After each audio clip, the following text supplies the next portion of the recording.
It is as the stars foretold.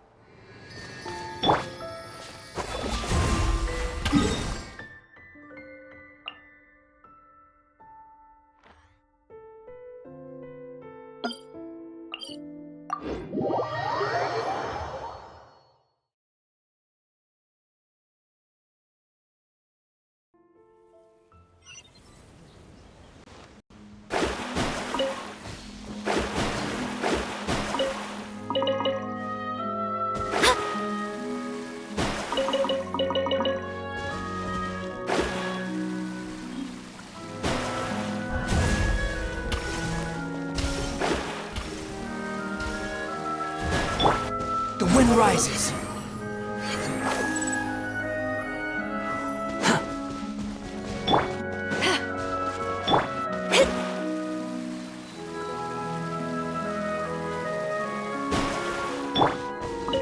Squall and fury.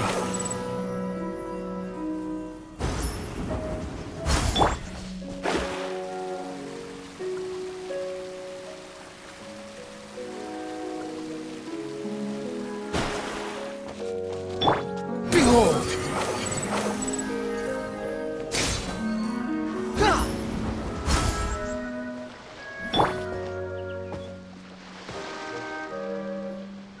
So, are these the ruins the knave was talking about?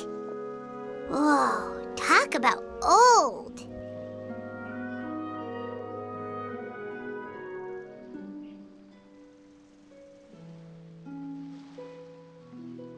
They seem to be pretty ancient, all right.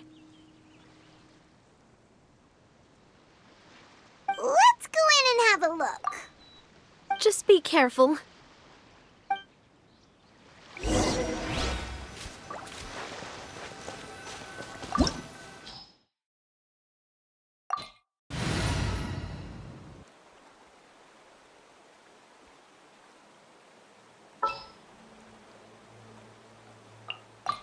I won't hold you back. Much.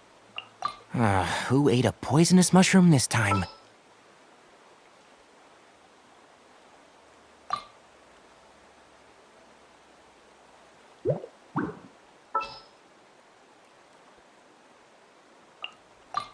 Come with me.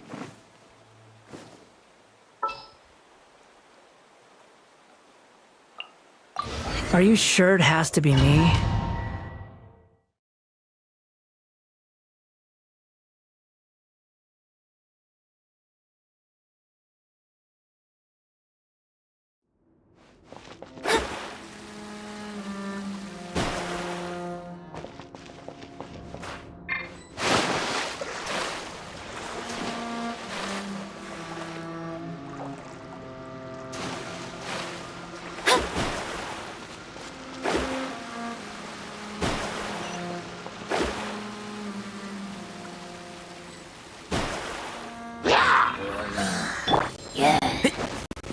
One with the forest.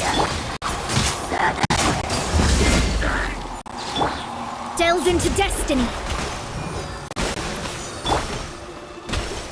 Squall and fury.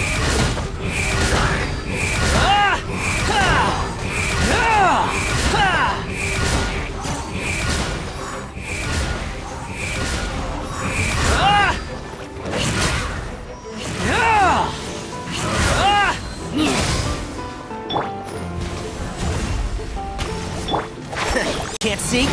Who do you think you are?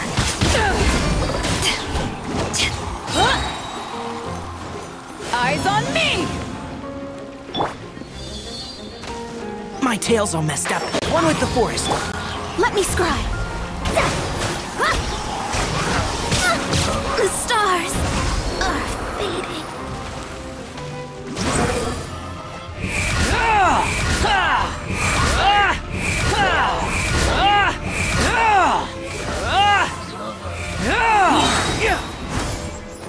Cry louder.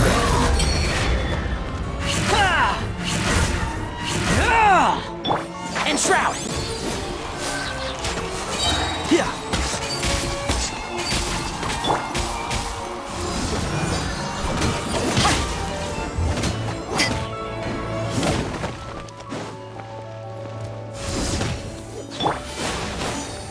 rises.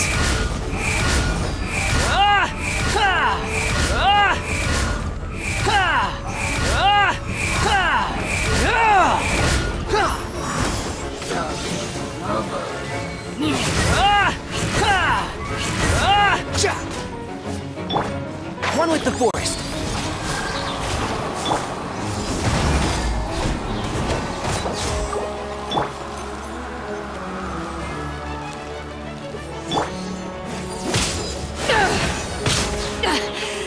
I never yield. Can't see? Yeah! Rah! Sia!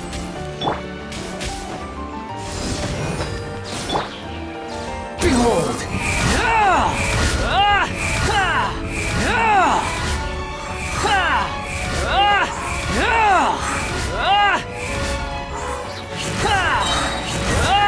Unsightly insects!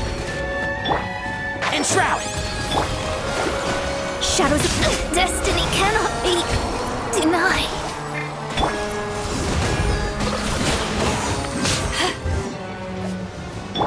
Squall Fury!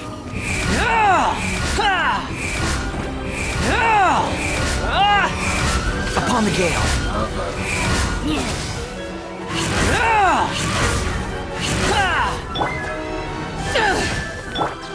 Behold!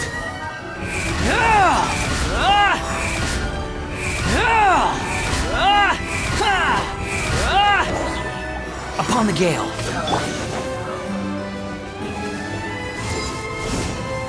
Power that ended Haishan! Can't see? Squall and Fury!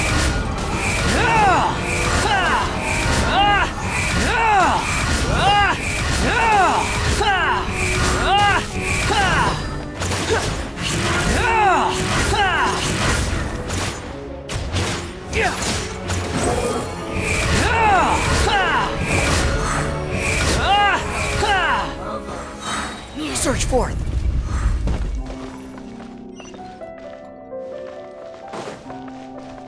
Quit following me. What?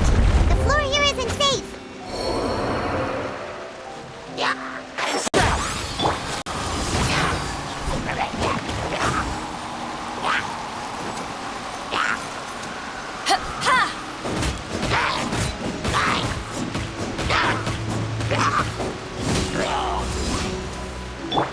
One with the forest. Yeah.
This place has also been contaminated by primordial seawater. Yeah. And a lot of it, too. A Fontanian would most likely dissolve the moment they fell in. Right! You can't go down if there's primordial seawater. It's too dangerous, and it won't be any help for you to just stay here. Don't get by my wrong. We're not saying you're useless. It's just that... No, you're right. I can't do anything in this situation. I'll leave this to you.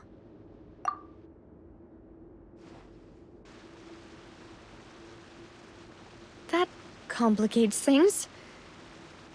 Maybe the... In that case, do you want to wait for us here? The water levels here are unstable, and there's a chance the water will rise. So, staying here wouldn't be safe either. I'll go together with you. Perhaps we'll find the exit just up ahead.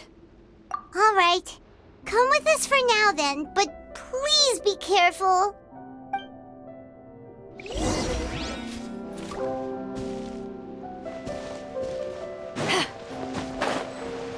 Oh no, it's a dead end! Let's try climbing over from the side.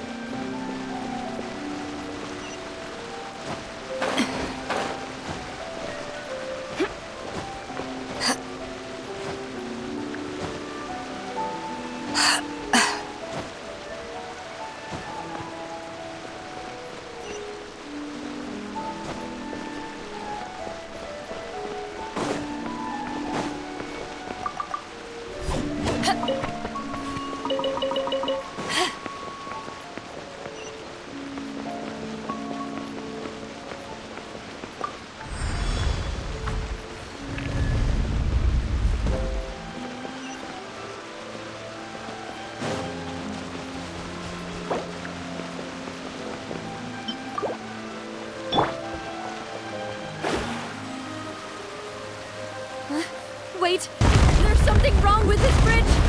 Run for it!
Demoiselle?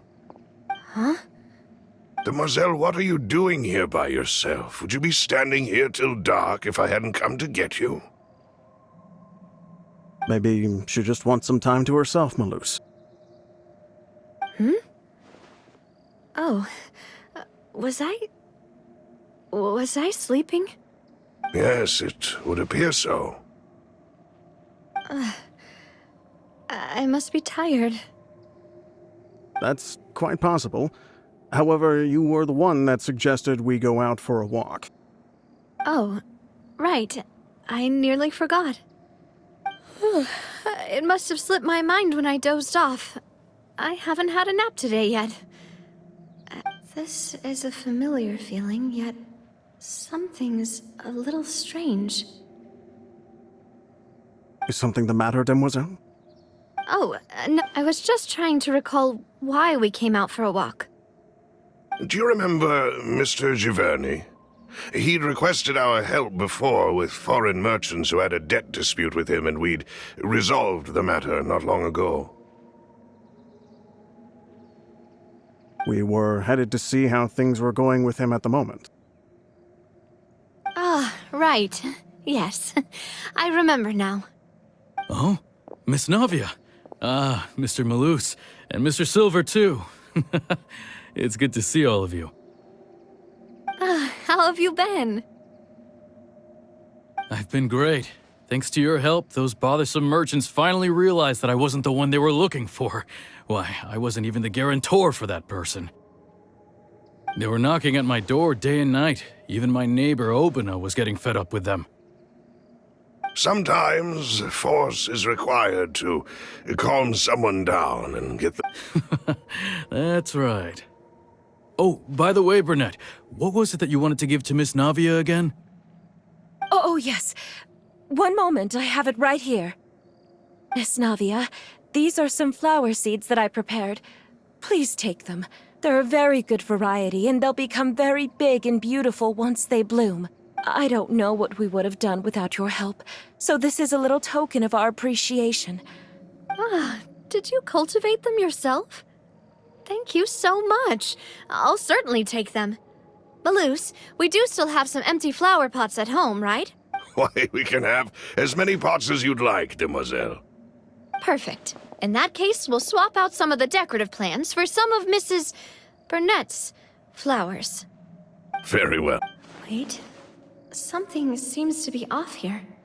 Excuse me, madam. If I'm not mistaken, your name is Burnett. That's right. Is something wrong? No, it's nothing. This is the first time we've ever met, but your name seemed familiar to me. I've heard this name before. Sometime recent. And why are there so few people around here? We must mind the time, demoiselle. We still have important things to attend to today. Huh? We do? Well, now, did you forget? Miss Navia, here you are. I've been looking for you. Please, come to the Opera House. Your trial is about to begin. My trial? Wait, why would I need to go to the Opera House? Yes, she's right, demoiselle. It's just about time now, so we should... Oh?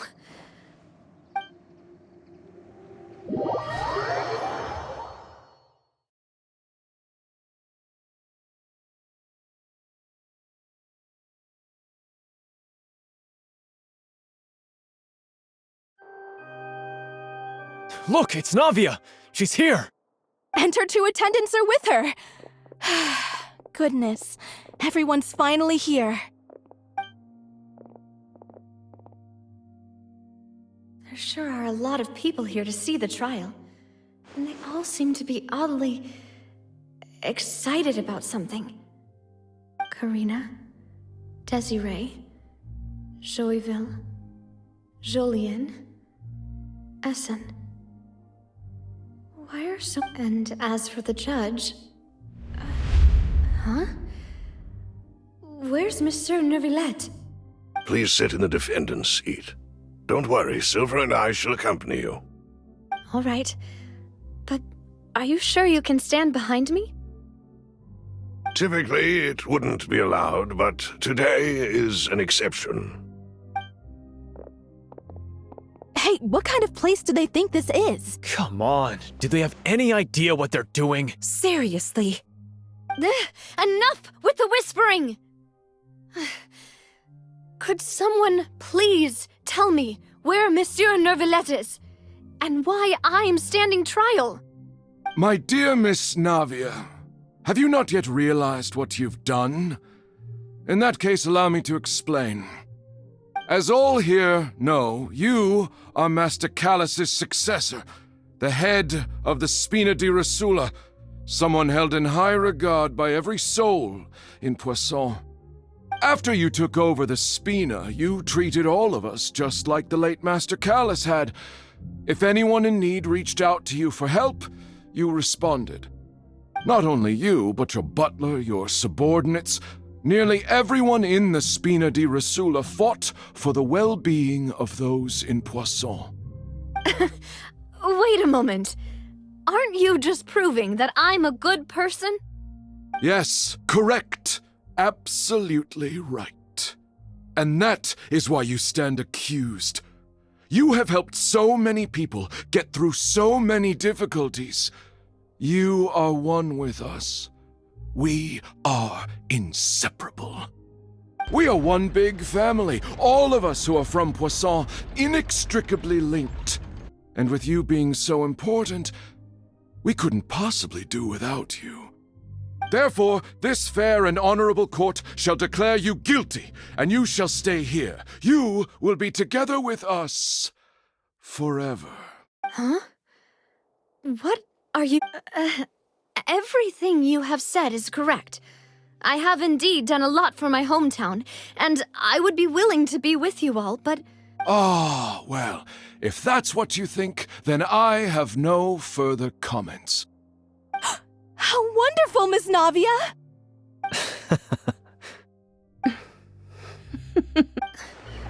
I know all these people. Why are they laughing? I seem to remember now. Yes, I get... Wait just a moment. This isn't right! Malus? What was that, Mr. Malus?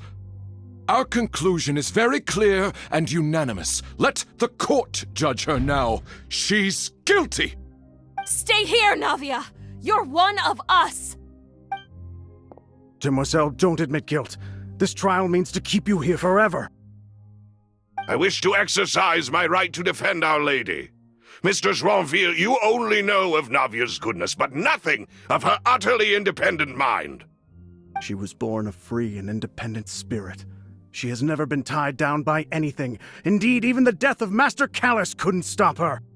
Her actions cannot serve as proof that she identifies herself as part of any group. She merely acted as an individual, extending her hand to help others. Please do not mistake her actions as being otherwise. Really? As an individual, you say? Don't forget, we are all Fontanians here. This is the nation of justice, the nation of Hydro! Even if Miss Navia only voluntarily rendered her assistance, that doesn't change the fact that her beautiful soul must return to everyone. Water accepts all, blends with all. It will surely accept her kindness. Everything is measured here in the nation of Hydro, and in the end, everyone shall meld together.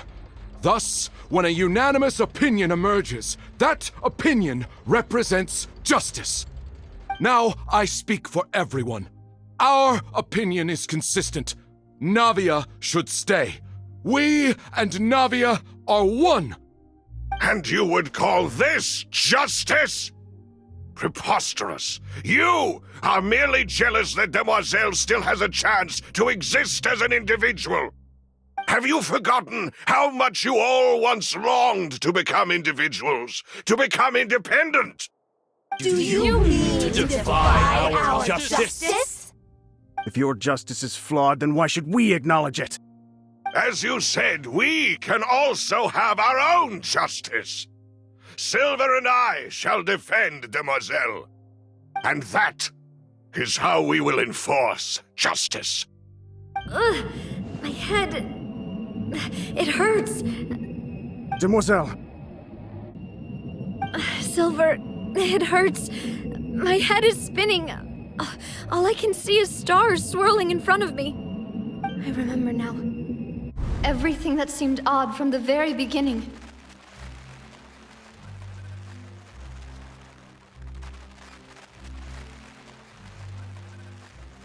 Karina, Desiree, Joyville, Jolien, Essen, and Mr. Giverny and Mrs. Burnett, who we met earlier. Even Malus and Silver. I don't want to admit it, but they're all dead.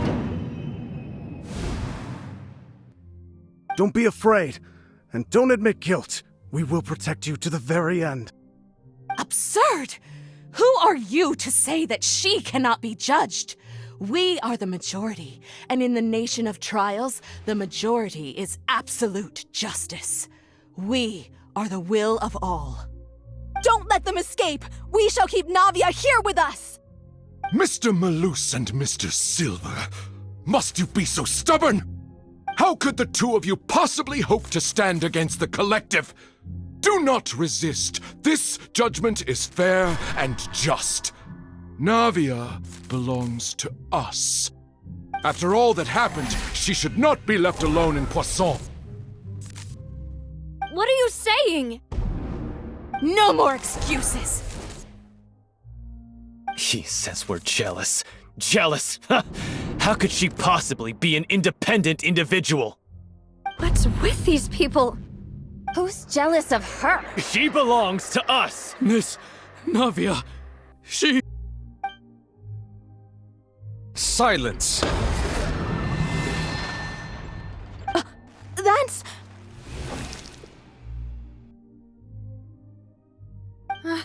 Monsieur Neuvillette! Such commotion is prohibited in the court.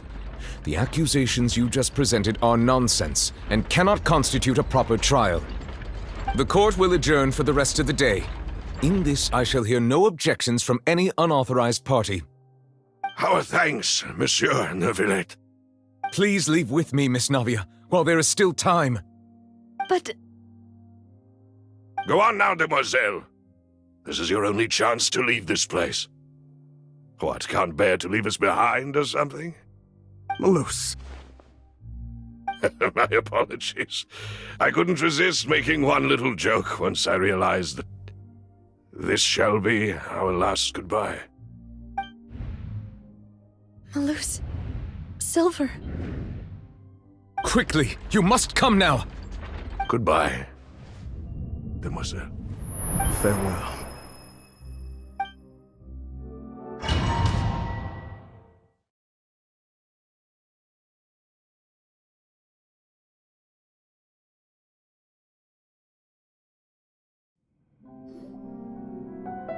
No, wait! Just a second! Navia? You're awake. Good.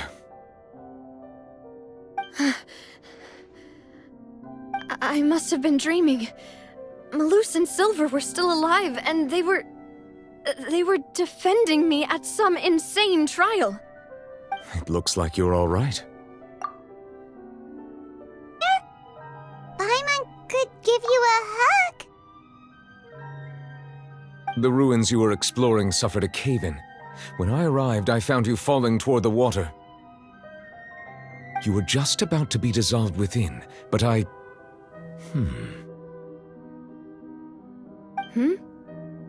What is it? I think I saw 2 Oceanids protecting you. It was only for a moment, perhaps even a fraction of a second, but they gave me the chance to retrieve you. Were it not for their intervention, I would not have been able to rescue you before your consciousness dissipated. Wait, did you say Oceanids? You mean like what happened with Vache? Perhaps those 2 Oceanids were the people you saw in your dream. I always told them that they didn't have to protect me. To think that they'd keep doing so even after death.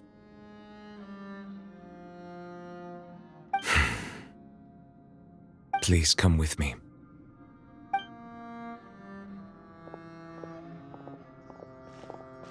Neverlet, are you okay? Oh, I am quite all right. Perhaps there's something we could chat about? Why do you look so stiff all of a sudden? Oh, Paimon knows. You're the type who feels awkward when there's nothing to talk about, right? I merely thought that we should give Navia some time to herself. Huh? Why didn't you just say so then? Don't you think it's even more awkward to call us over like this and then have nothing to talk about? I suppose so. Ah, Sigewinne. I hope all is well with her these days. Her work in the Fortress of Meropide has not been too much for her, has it? No way, don't worry. She's doing fine down there. She's an amazing head nurse. I see. Well, that is good. I have always worried that Sigewinne would need a lot of time to understand the world of humanity, just as I have. Oh, and the Duke also says hi. Even though Sigewinne made him do that. He hopes that you haven't been overwhelmed by all that's happened lately. Thank you. I have indeed been busy lately, and I also hope that everything is going well in the Fortress of Meropide. He still doesn't know what to talk about. Let's chat about something else then. So, Neverlet, you're probably quite the swimmer, huh? Yes, of course. This isn't going anywhere. Let's try something else. How did you find these ruins? Did the knave tell you? Yes, in fact. I had arranged to meet you in Poisson, but when I arrived, I discovered that the Fatui were helping the residents evacuate. They had even transported a large quantity of supplies to the area. Amid my astonishment, I ran into the knave, and we had a chat. She informed me that she had asked you to investigate the ancient ruins here. Yeah, we originally planned to meet up with you, but we thought you might still be busy with all those official documents. We didn't think exploring the ruins would take very long, and who would have thought you'd wrap things up so quickly?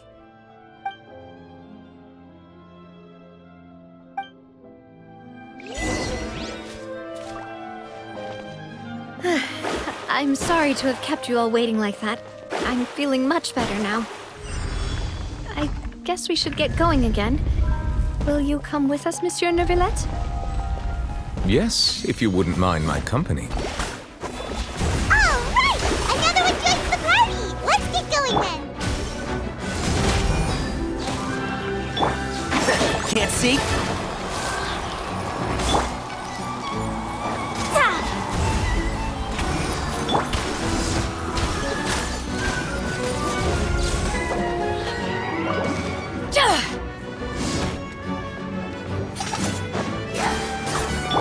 Keep up. One with the forest.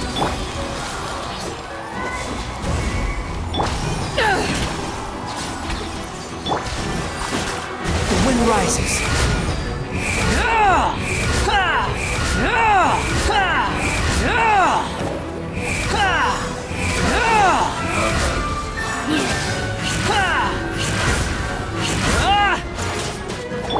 And shroud.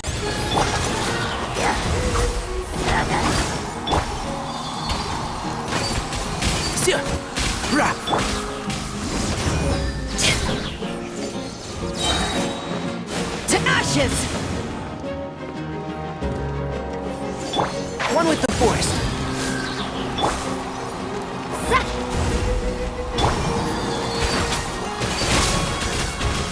Yeah.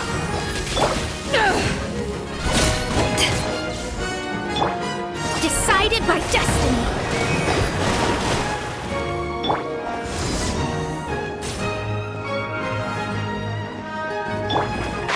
Can't see?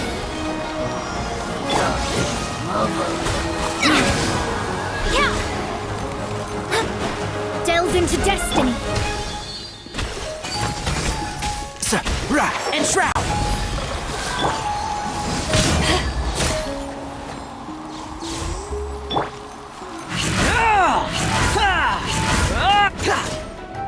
Behold!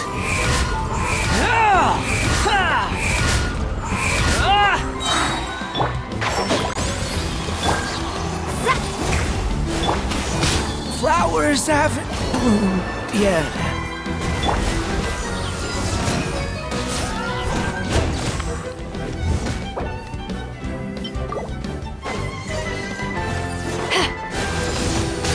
Crew, set sail for home.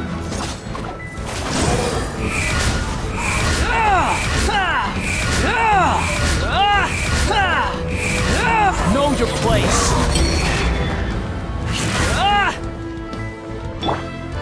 One with the forest. My reckoning has come.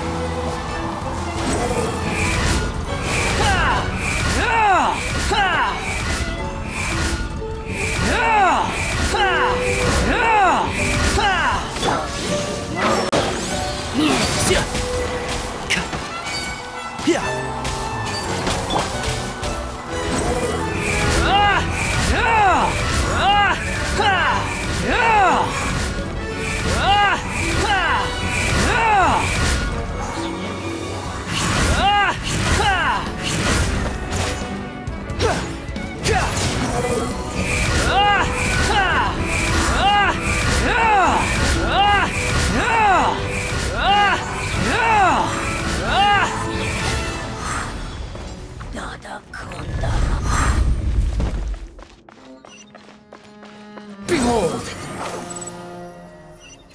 Oh no, another unstable path.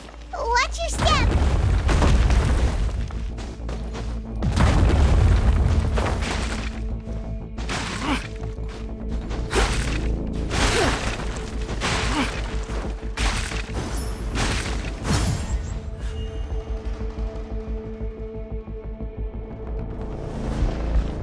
Swan Fury!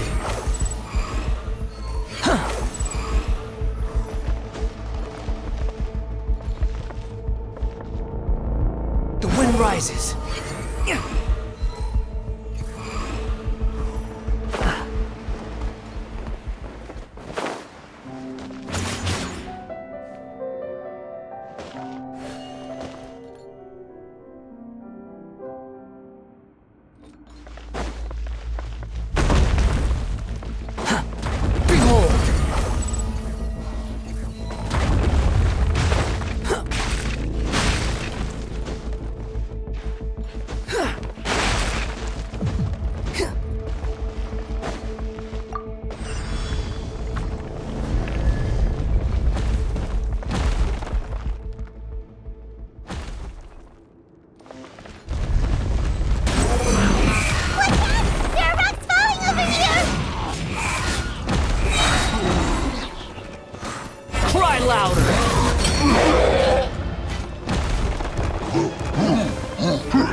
The price for my sins.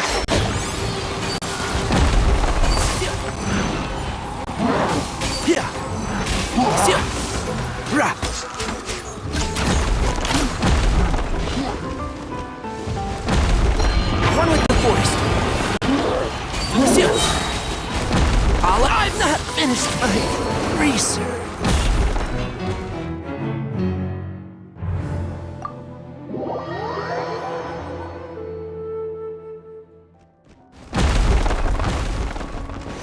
Keep up.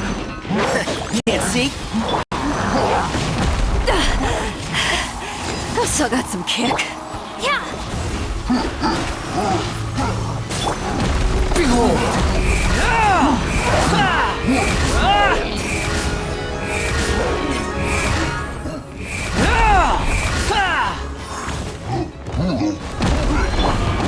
And shroud!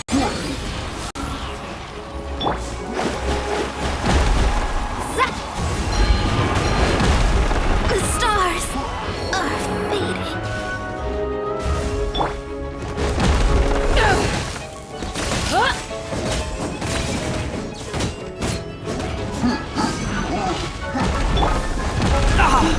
Bit dust to dust.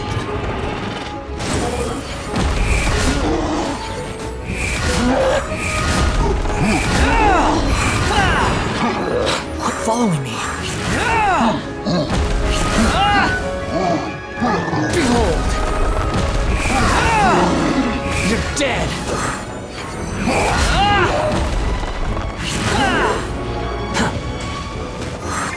Everything was futile.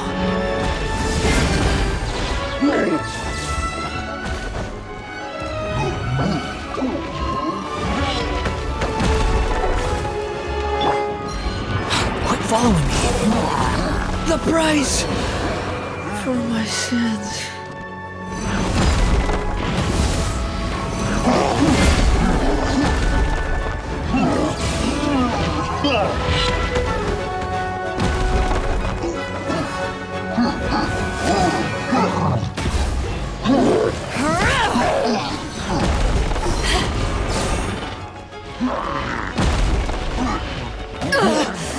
This isn't good.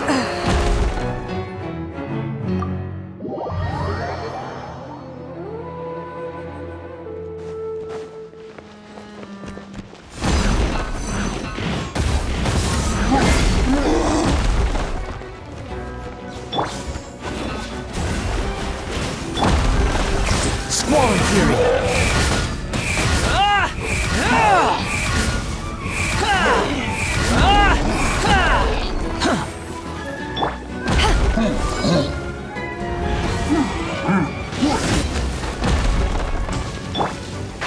Can't see?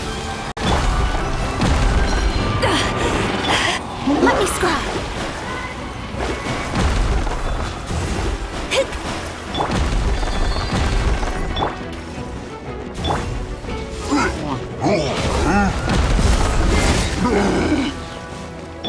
And shroud.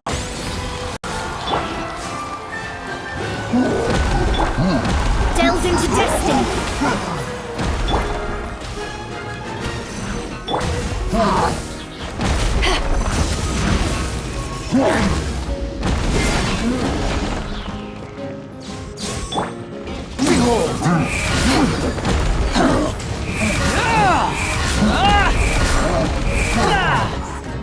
Everything was futile. Let me scry.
pull some weeds.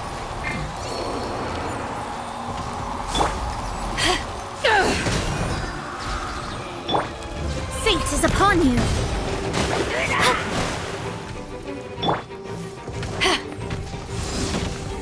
Power that ended Haishan! Delve into destiny. Destiny cannot be denied.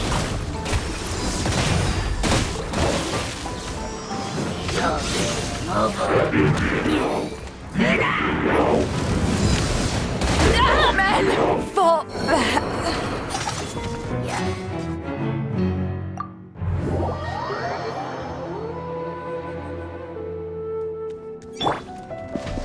Yeah. You can.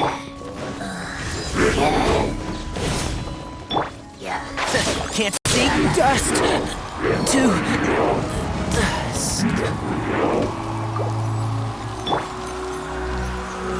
Rah. Sia.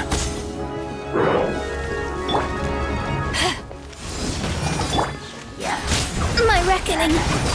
Let's go.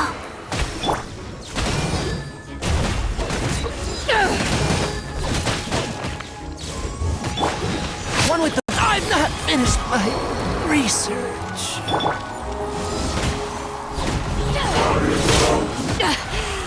I never yield.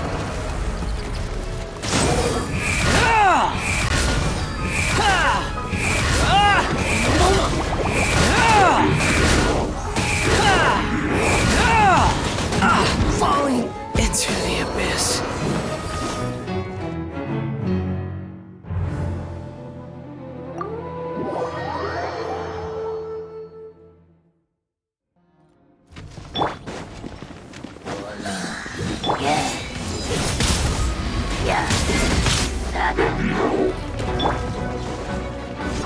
The wind rising, that's far enough. Everything was futile.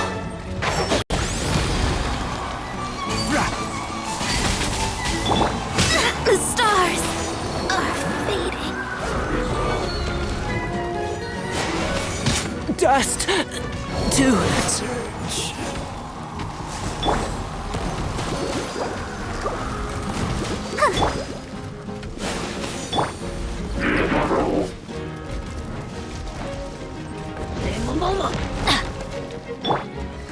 Let the show begin. Can't see? Off we go!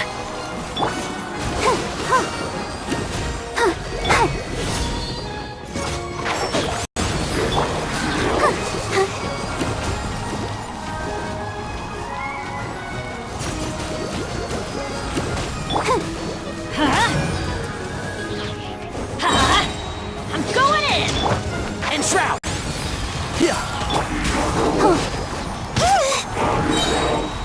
Ready, steady, go!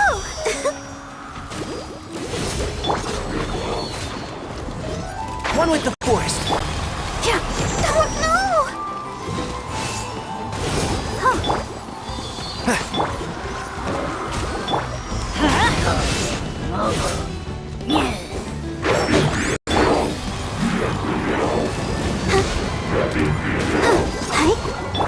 Adventure time! Get out of here! Take cover! And shroud!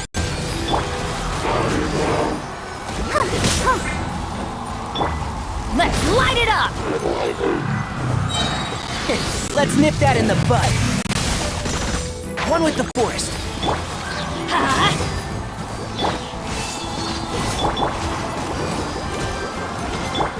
Everybody stand back! And shroud!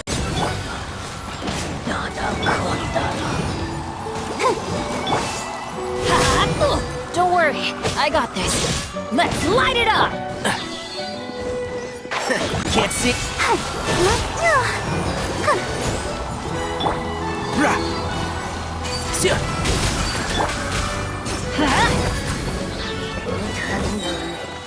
Adventure time!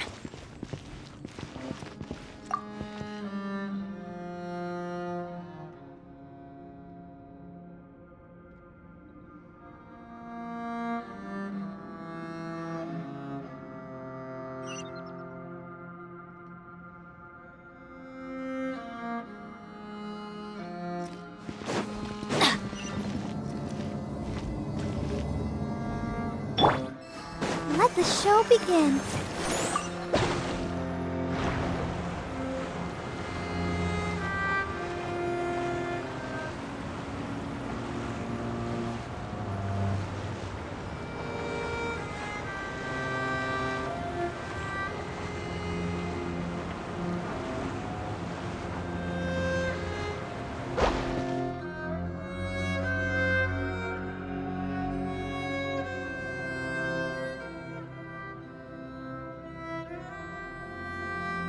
I'll protect us. Adventure time!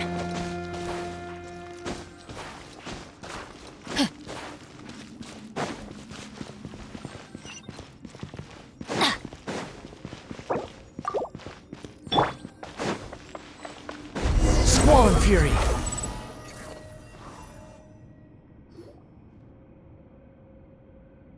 Looks like we've reached the end.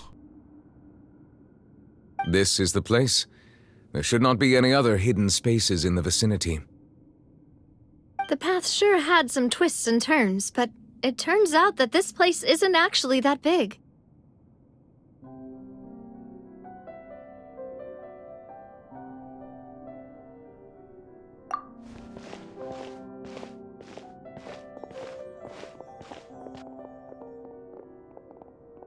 Stone slates? It seems like they were put here as an offering. Could we take them down and have a look? Perhaps we should just leave them be for now. There are 4 locations in total, but only 3 stone slates. The slate that should be in the first empty spot is missing. The surrounding walls also show signs of damage. There's something written below. Let Paimon see. Reason dictates that this nation be destroyed. I shall record the history of its future here in its past. Say what? It feels like someone left these slates and these words here for a purpose. But does he mean that Fontaine should be destroyed? That would fit the circumstances dictated by the prophecy, yes. Indeed, the slate's contents correspond to it. Take the second slate, for example. There's a person kneeling here. She seems so dedicated. And there's a whole bunch of other people behind her doing the same. She's facing this... what is this? Some kind of island in the sky? And is that Lady Farina in the third image? Did the Hydro Archon fall into the water? And is that a ring of people around her? Paimon doesn't quite get it. Are they all in the water? The fourth image. I know this one. This exactly matches the content of the prophecy. The people will all be dissolved into the waters, and only the Hydro Archon will remain, weeping on her throne.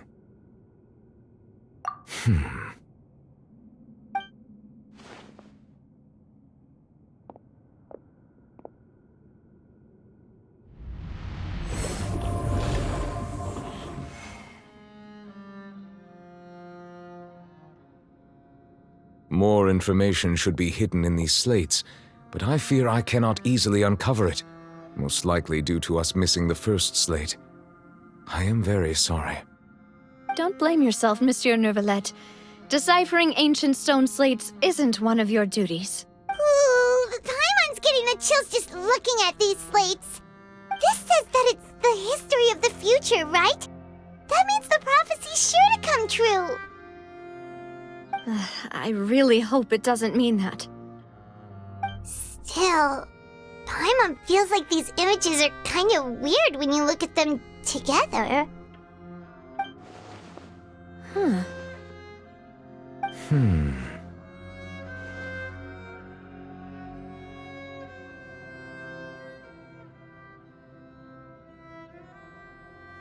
That's right!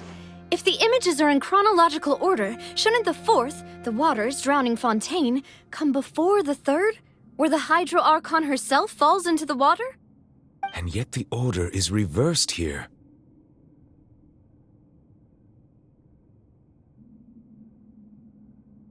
if we go by timing, Lady Farina only emerges in the third image. That means that the person in the second image might be the previous Hydro Archon. Egeria, then. I had never met her, but her appearance here does match the records. The previous Archon kneeling before the floating island in the skies, as if confessing a sin.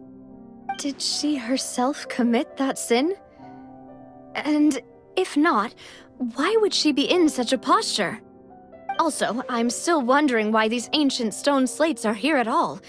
Judging from their contents, could this place be the origin of the prophecy? Does that mean that someone, or some people, once saw these slates? But who would have created these slates and left these words here?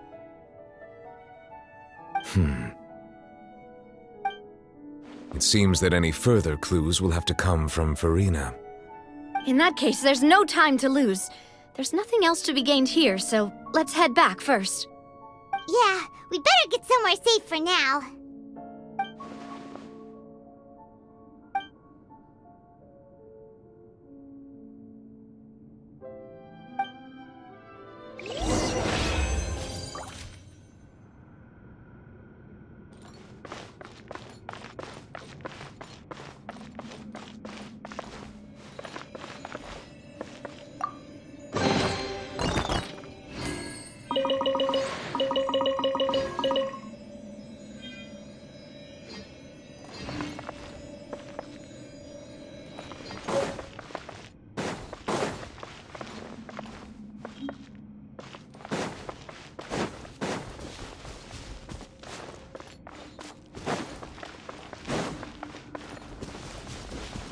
Quit following me.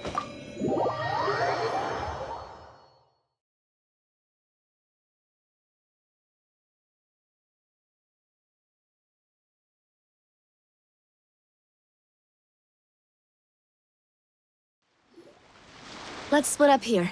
I'm going to check on what's happening with the Spina. You know how it is. There's some things you just need to be there for yourself. You still have energy for that, Navia? Paimon's already beat. Just head back to the Fleuve Cendre and have a rest then. Thanks for keeping me company all this time. I'll depart as well. Thanks for your hard work today. Rest well, everyone. Traveler, I will go talk to Farina tomorrow morning to ask about the stone slates. I'm sure that you're concerned about this matter as well. If you have time, drop by my office. I will share the results of our discussion with you. Are you really gonna talk to her about this directly? Will that be a problem? Paimon's getting a little scared now that it's come to this. She has long been harboring secrets and will not give them up easily, which makes it all the more my duty to ensure that she understands the present situation. Alright, we'll leave it in your hands then. You're probably the best person to talk to her anyway.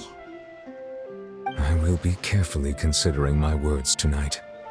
Traveler, Paimon, our safe house at the Fleuve Cendre is always open to you as ever, so please don't think you're an imposition. All right, I'll be on my way then.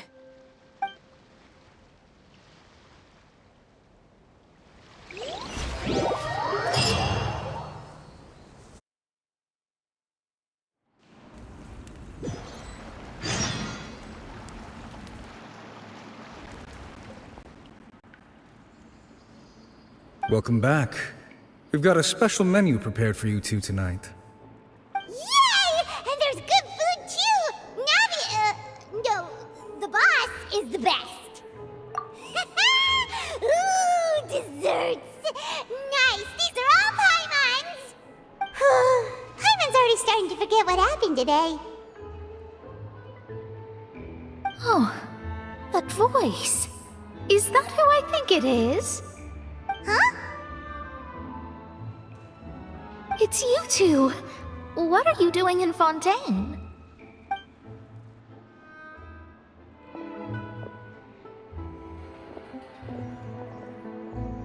Mona?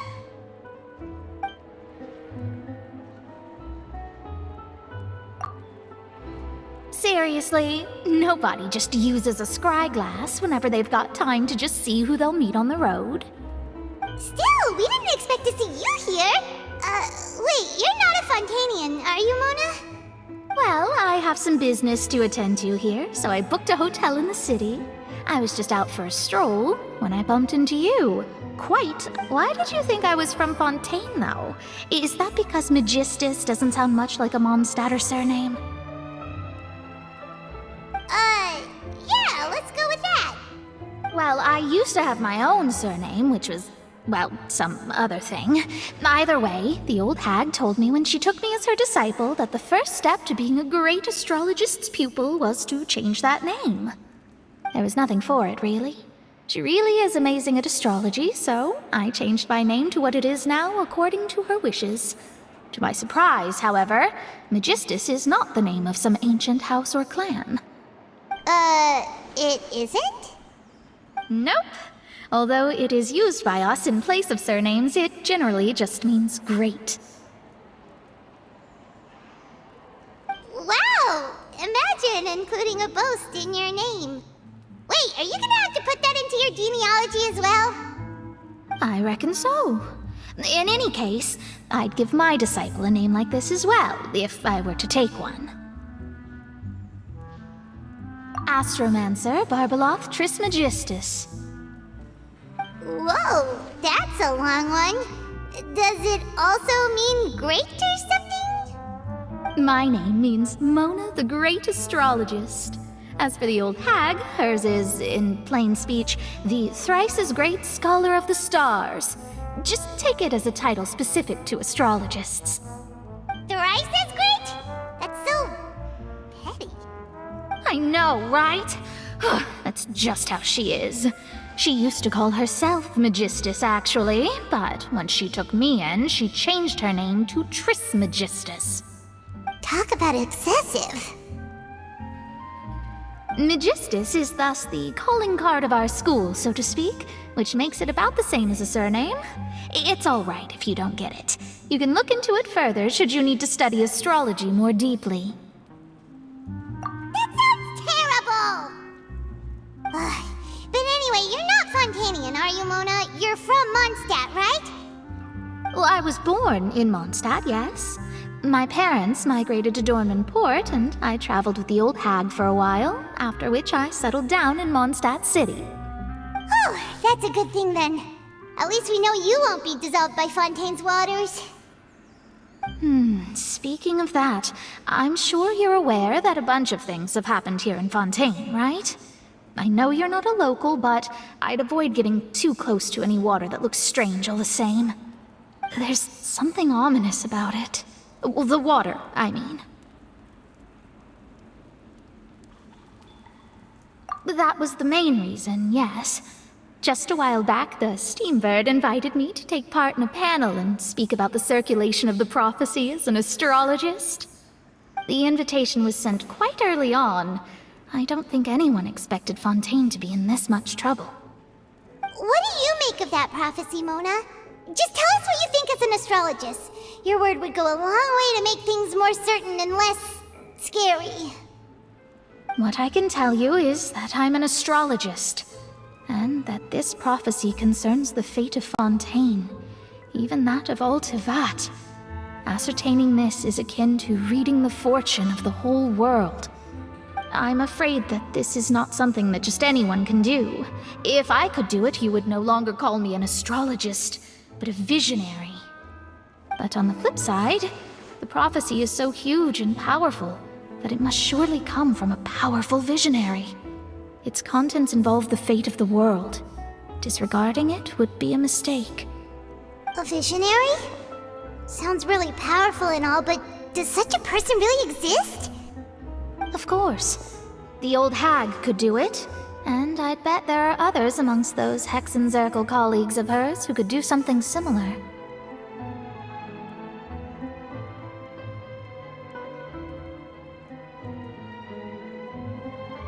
Huh? Are you sure? All right, I'll help you. It isn't often that I see you with such a serious look on your face. I'll tell you once I hear back from her. Thanks, Mona! You're amazing as always! Oh, well, this is something only I can do after all. So yes, your praises are quite welcome. That's the greatest of astrologists for you! Of all the people we know, you know the star's the best! Indeed, indeed. That's the spirit. Oh, sorry.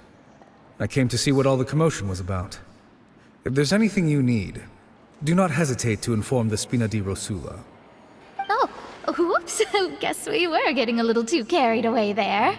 Well, I'll go tend to my own business now. If I receive any news, I'll be sure to come find you two again. And there she goes, quick as rushing water. And here we are with the Spina guy giving us suspicious looks. Right, but we were able to recruit Mona's help, didn't we? Our Fontanian friends will thank us someday.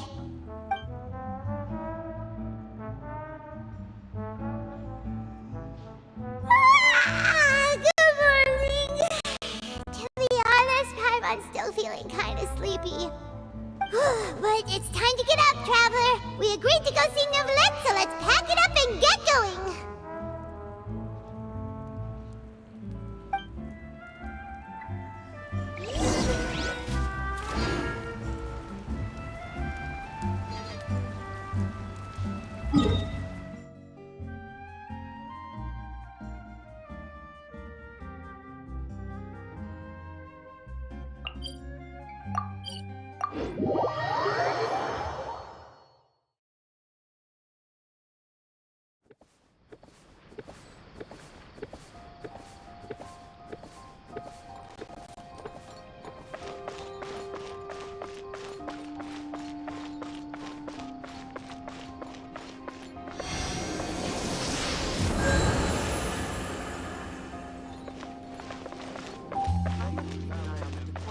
At all times.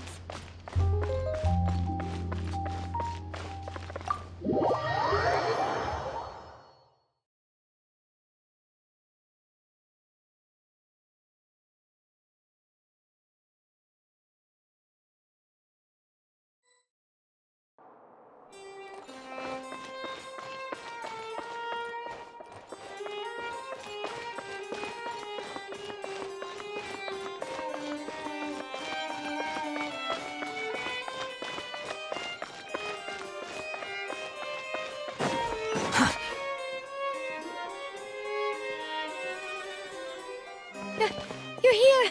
Finally! Is something wrong? Monsieur Neuvillette and Lady Farina, they seem to have gotten into a dispute. Please go see for yourself.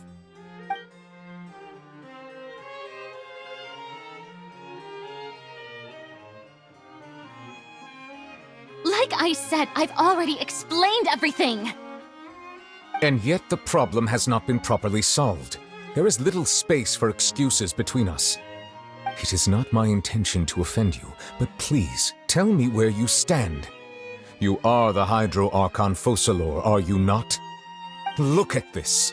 This is a list of the victims from the recent Poisson incident.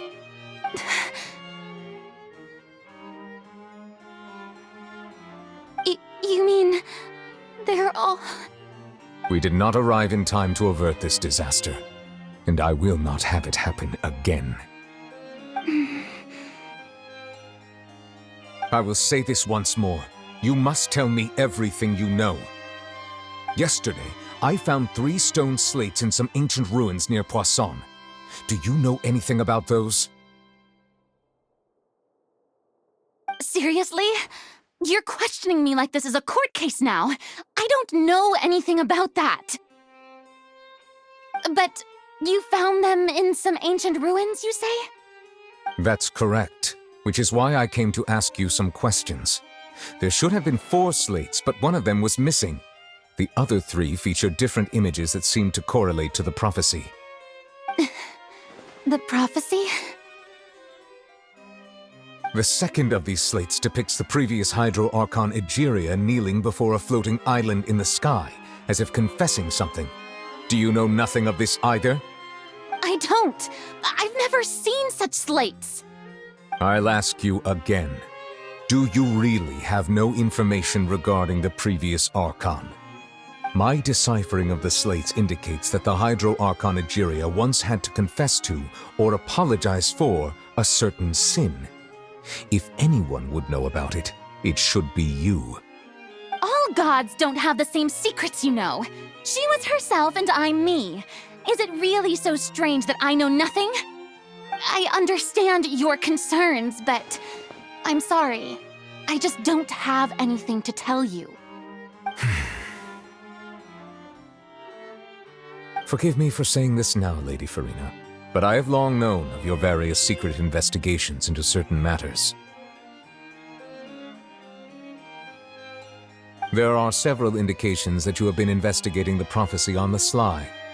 This is not strange in itself, considering that you are the Hydro Archon. But it is strange that you should also claim to not know any of Egeria's secrets, as well as do nothing following your inquiries. You have never been as superficial as you have presented yourself to be, nor are you a fool. And yet, your behavior is very inconsistent.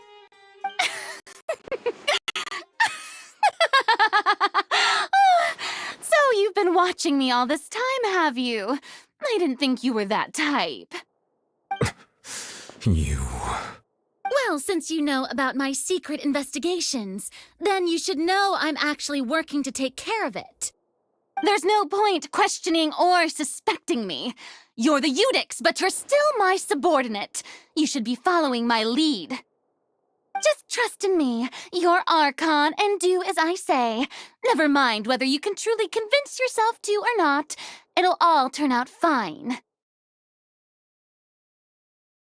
That's all I have to say. We do not discuss this matter again.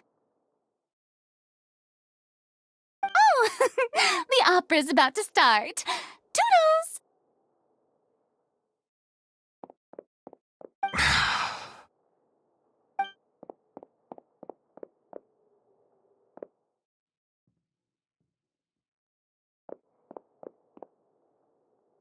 Did Farina not notice us standing by the door? Wonder what's up with her. She was smiling. She didn't seem in the mood to care if we were listening. I assume you've been outside for a while now? Oh, you noticed. Seems Farina didn't even realize we were here. She was in a great panic, though I cannot discern the reason. Our discussion reached impasses time and again, a state of affairs that we cannot allow to continue. Still, I do not understand. Dialogue is the basis for understanding, so why did she keep refusing to engage?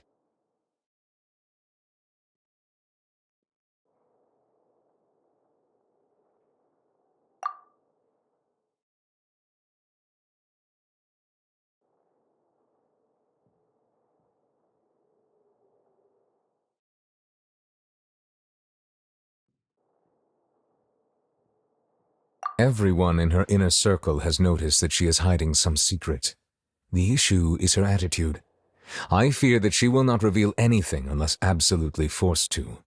We may have to create a situation in which she will have no choice but to speak. Oh? Like what? Normally, people will only reveal the truth when standing trial. Perhaps we must have the Hydro Archon experience just such a scenario. But Farina's seen so many trials, and she's really good at dodging questions. How do we make sure that she won't just slip away at the first chance she gets? We will need to consider this thoroughly, join forces with various parties, and then do what we can. If at all possible, I would prefer to recuse myself from this affair, but we must prevent the prophecy from coming to pass. This may be cruel to her, but all Fontaine is in crisis. The information a god possesses is too precious, and so we must take a chance on this. But who will lend us their aid to do such a thing?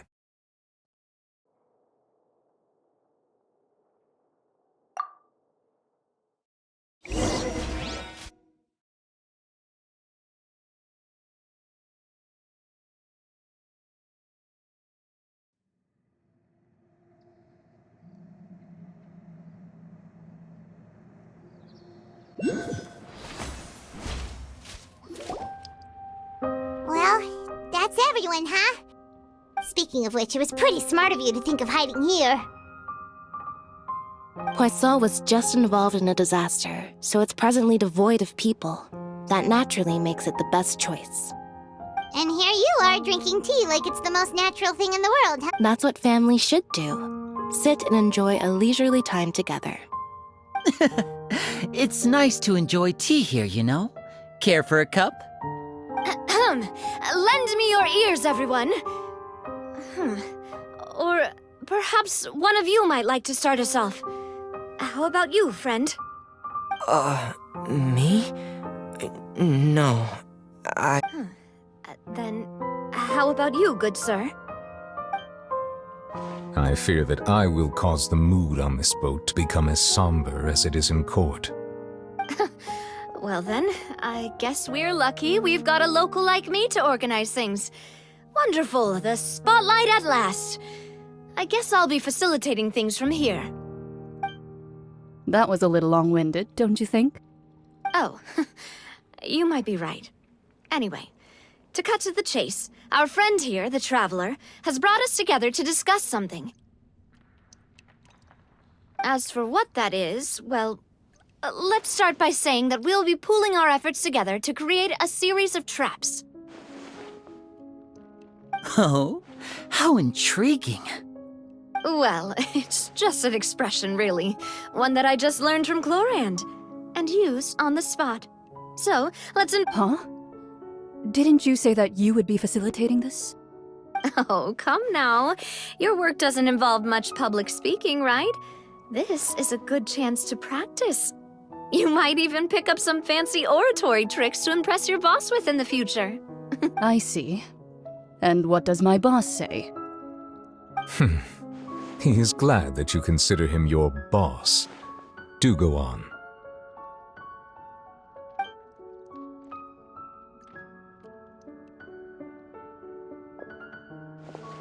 In that case, do any of you have experience hunting? Not that I recall. Fremine and I once used a wooden stick in a basket to catch wild rabbits when we were younger. As for Lynette, oh, right. You were sick that... I've also gone diving to... I'm afraid not. You may or may not have heard, but Fontaine, though that was their name, they did not hunt animals, but rather various monsters left behind by the ancient dynasty of King Remus. Today, Fontaine's monster population has already thinned greatly, so the hunters have blended back into society, taking up arms in other lines of work. They even left a unique methodology of hunting in their... A trap comprises of the following components: bait, a trigger, and a containment device. Sometimes a lethal implement will also be necessary to deal with the prey.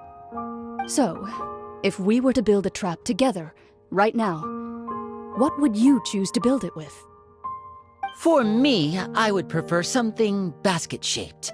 Pigeons and rabbits will see the bait and naturally enter the snare. Our line of work requires a deft hand, and we're some of the best in the industry, so you can count on our techniques. You used some of those techniques while moving the people of Poisson, didn't you? My subordinates mentioned that you even performed some magic for the bawling children.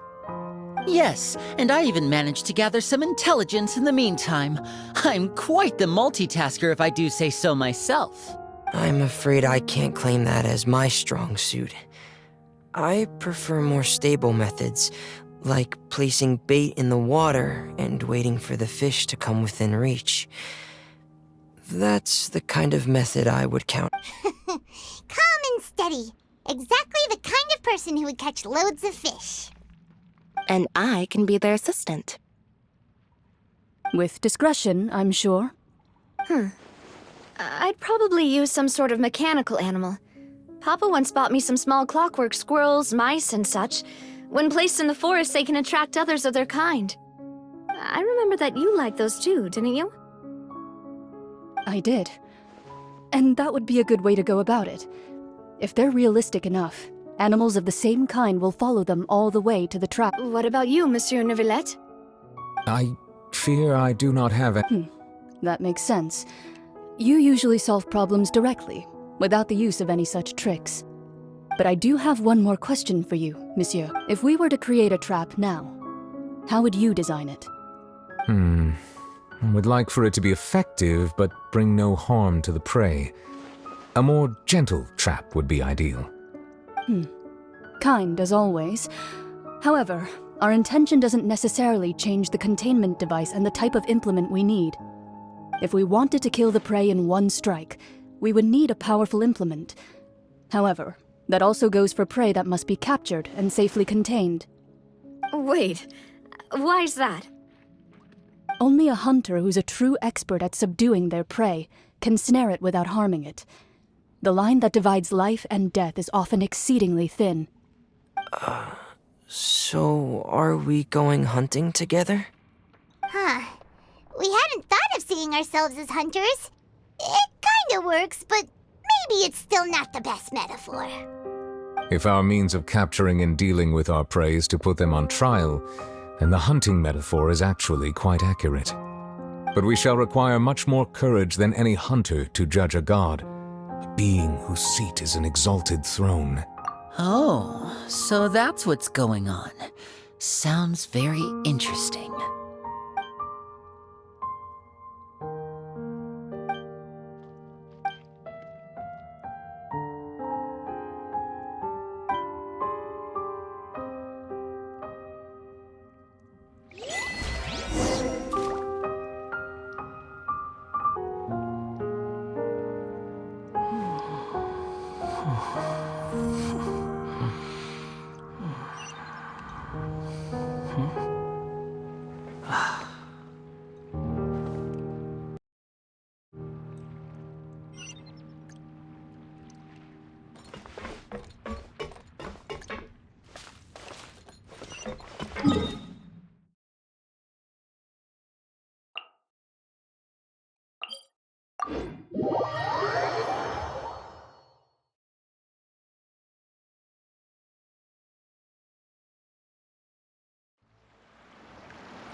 It is as the stars foretold. There's no such thing as pure freedom in this world. Behold!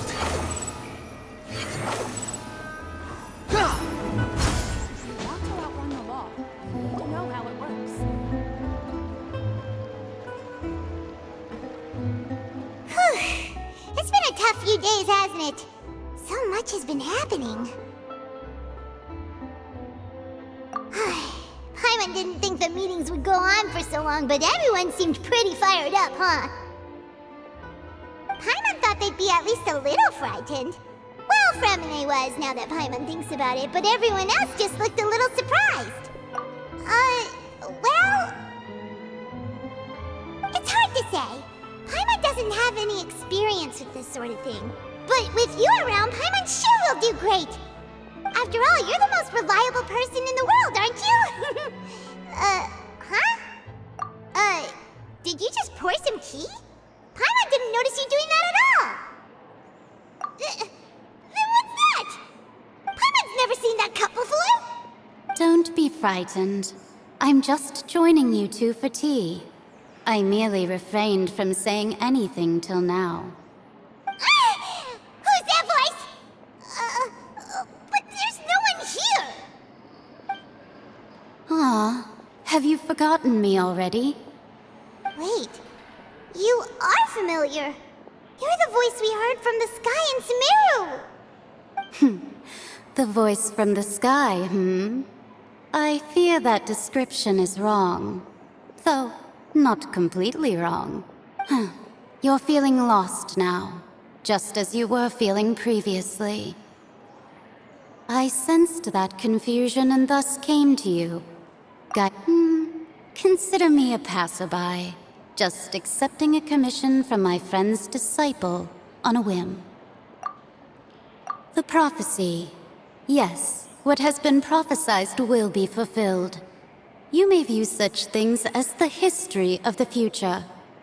What? Then is there any way we can stop it? I believe you have witnessed a failed attempt with your own eyes. Can everything in Teyvat so easily be changed? Ah, so you've caught on. Just as prophecies are usually only the future as seen from the perspectives of the gods, could things be happening in hidden corners where the gods' gaze does not fall? Are the things that you shall see different from the fate that the gods perceive?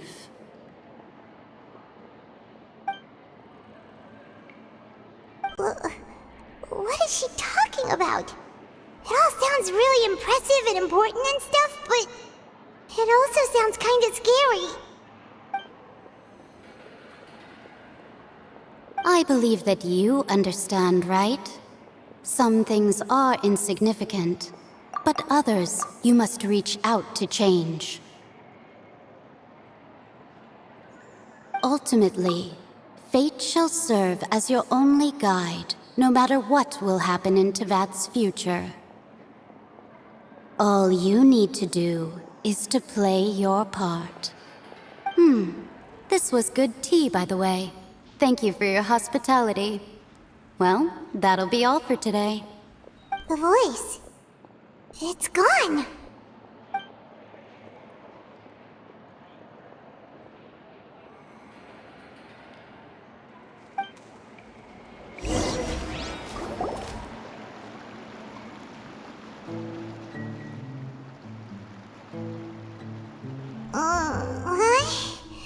I want to hear someone talking.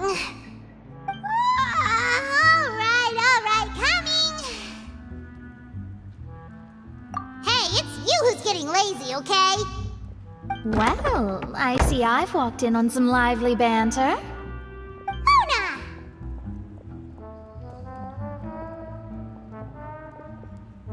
Fine, just fine.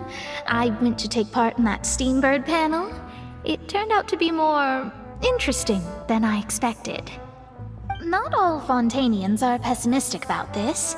One journalist mentioned that sitting around and waiting for the end to come would be wrong, and that they should make their own rescue preparations.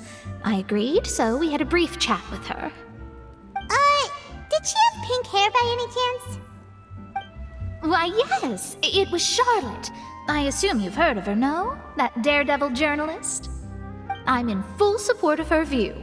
Prophecies are very important, but how can people allow their lives to be commandeered by just a few words? That's right! Paimon's glad to hear something sensible for once. Ah, yes. About what we had discussed before. I did try, but I'm afraid I couldn't reach the old hag. I'll try again tonight, but I wouldn't get your hopes up. Huh?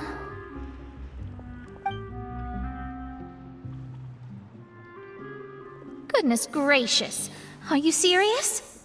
She said that even the god's gaze has blind spots. Pretty bold if you ask Paimon.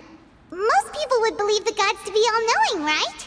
The Hexen Circle members are certainly anything but ordinary.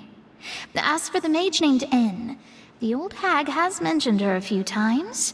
She said that N's sense of direction is incredible, and that she loves guiding those who are lost. But I've never met her, and if she were still alive, she'd be... well, suffice it to say that the hag's at least a few hundred now, and N's been around for longer than that. Whoa, the Hexen Circle sounds like a scary group. But they must really stay in shape to live so long. Their abilities alone are pretty terrifying. If she came to see you personally, then the problem you're facing must truly be of great importance. Well, it's not like Paimon could understand anything she said. Yes, she was quite cryptic, but I suspect she means that there is still a way to turn things around. She didn't say when. Perhaps it is something that you cannot know right now.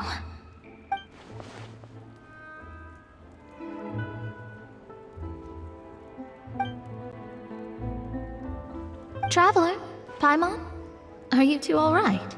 Oh, we're fine. We're just a little down right now. It kind of feels like the end is coming, you know? I see. I feel that same sense of desperation, too. I guess you could consider me someone who has often witnessed fate. So far as I have seen, it cannot be swayed. But even so, I still hope for, and believe in, miracles. Astrology is eternal and rational, but fate may not be. It is cruel. But perhaps that's what En was trying to tell you. Not to lose heart, and to believe that what you are seeing playing out before you is not yet set in stone. I did originally think of steering clear of all this, but I couldn't. Even if this is all futile, I still wish to help everyone. Huh. You do have a point. There I go, talking about astrological principles again. Sorry about that. The moment I start talking about work-related, it was worth trying to comfort you, even if only a little. I believe that you'll help those who are struggling in the same way I did. I suppose that might be why we always seem to meet by coincidence. Paimon feels kind of moved by what Mona said, but also kind of sad too. Hey, Traveler, Paimon suddenly feels like going outside for a walk. Let's go. Let's walk around the city, shall we? There's a few spots we always like to walk by.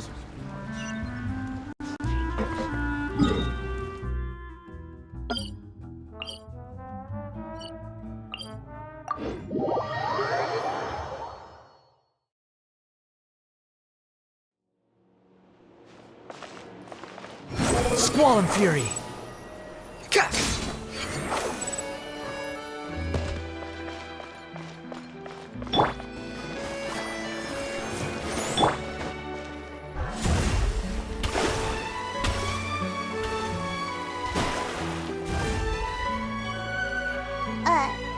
Huh? Our names are written in this newspaper. What's going on? Let Paimon see! The underwater stronghold, the Fortress of Meripede, has continued in its noble autonomy, but that does not mean that others cannot interact with it. My recent attempts to enter the fortress bore little fruit. Huh. Guess Charlotte still hasn't given up on that. Thus, did an Outlander friend become the focus of this report, a blonde adventurer with their white fairy, legends trailing in their wake. It is said that this mysterious traveler once visited the underwater fortress. So while the fortress's interior remains a mystery behind closed doors, do not fear, for the tales of the traveler contain surprises in spades. Journalist Charlotte's biggest scoop yet, the Traveler's Trail, World Walker. Huh. Charlotte took so many awesome photos of us and we never even noticed her. She hasn't been able to get a hold of anything at the fortress, so since we're easier to find, she's using us as the subject matter instead? Ugh, seriously? Well, fine. Those headlines and photos do look cool, so Paimon will forgive her this time.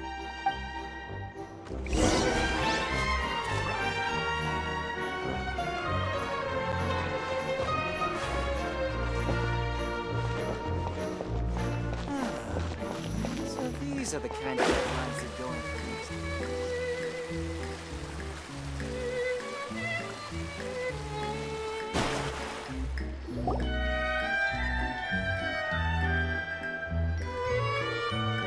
We're here! Paimon's hungry. Should we go in and get something to eat?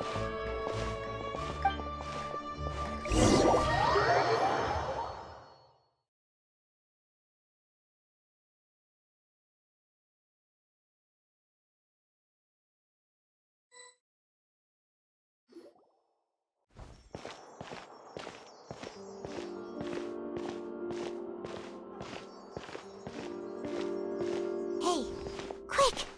Look! That's the limited edition only 16 slices a day cake! It was so delicious the last time we tried it! Despite the tense situation we were in, let's give it another go! I'm sure it'll be great! One slice of cake, please. Someone showed up after all! Oh, Wait, you're the one from the Palais Mermonia. Oh, are you here to buy cake too? It seems Monsieur Nervalet was right. You really can eat.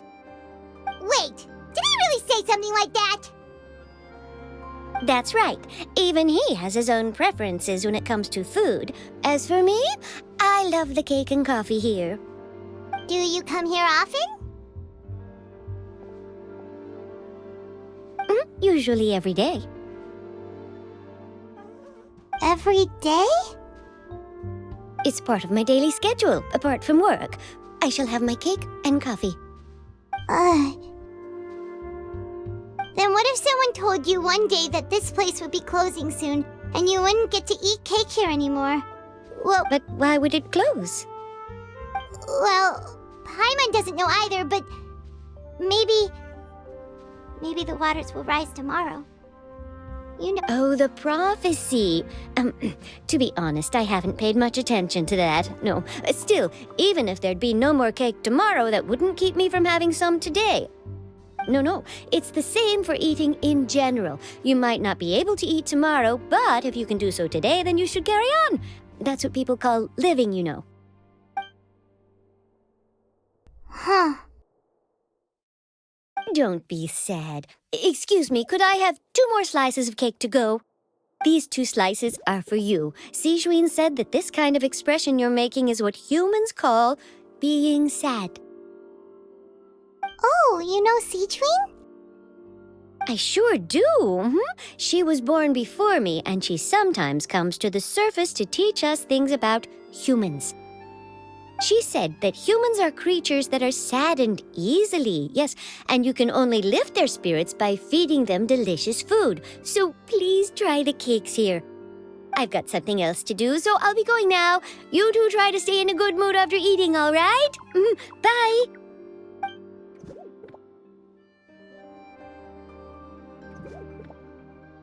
And there she goes! Alright, let's dig in. Paimon's sure this cake will be delicious.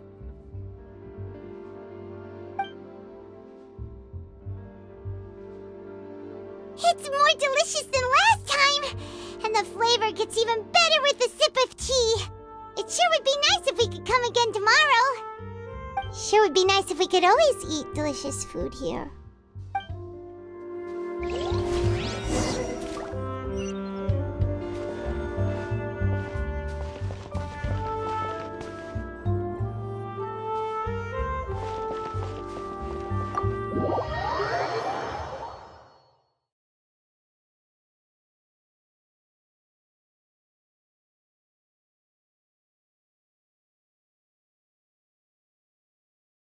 Oh, we're near the Steambird office. Let's go look for Charlotte and have a chat.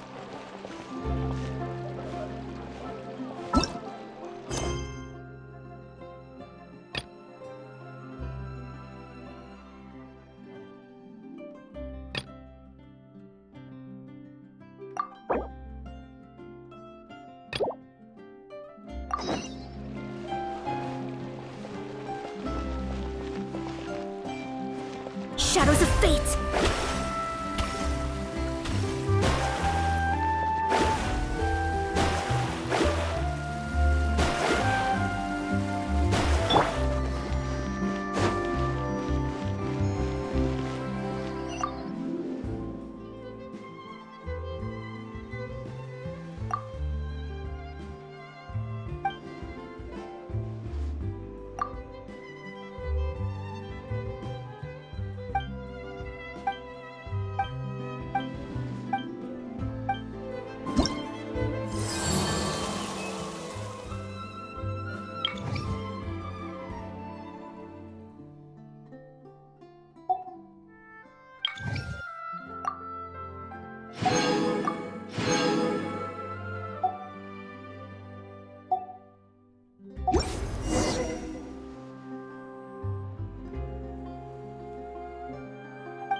A good newspaper should be a lighthouse of truth.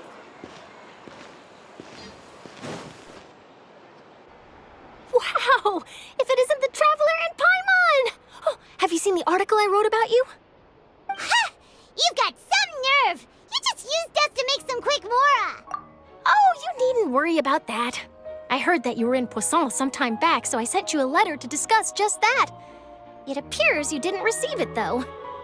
It's all right, though. I've set aside the amount intended for you. I've even set the table with some food. Really? Oh, you're the best! You're almost a little too easy to win over, Paimon. If I were a journalist with ulterior motives, you'd be in trouble now, you know. Oh, Paimon knows you're not like that. Still, what brings you here all of a sudden? Were you looking for me?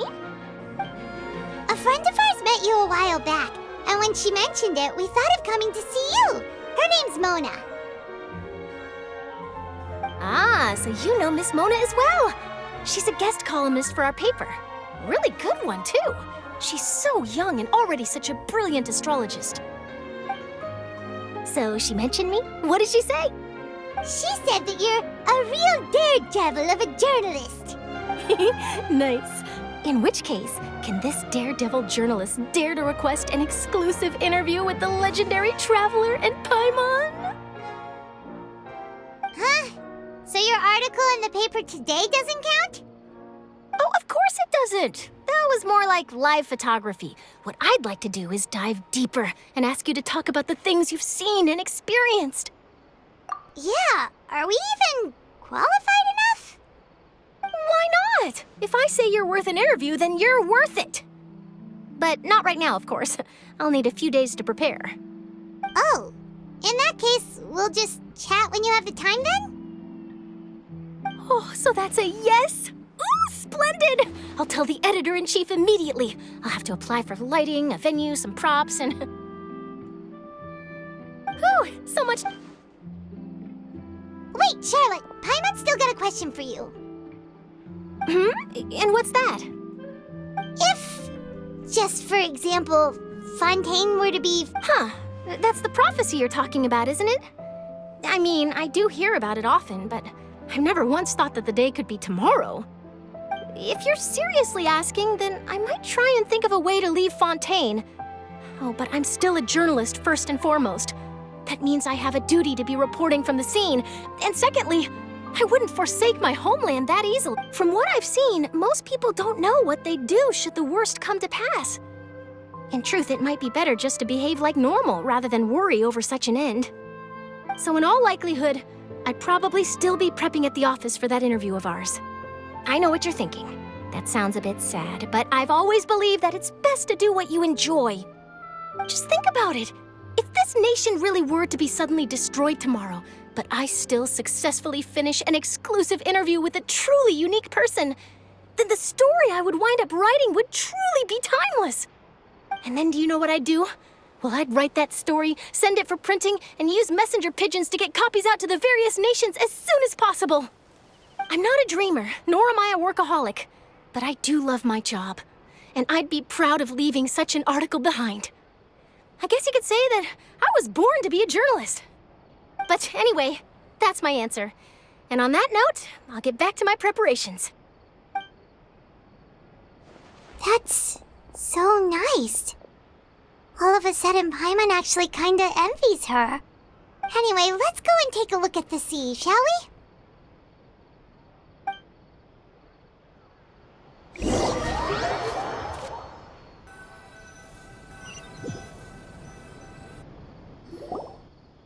The sea breeze and scenery can be a pretty soothing combo, huh?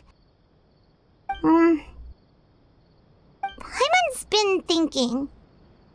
If it wasn't Fontaine, but all of Tevat that would be destroyed tomorrow, where would we go and what would we do? No, Paimon should ask, if you could choose, what would you like to do?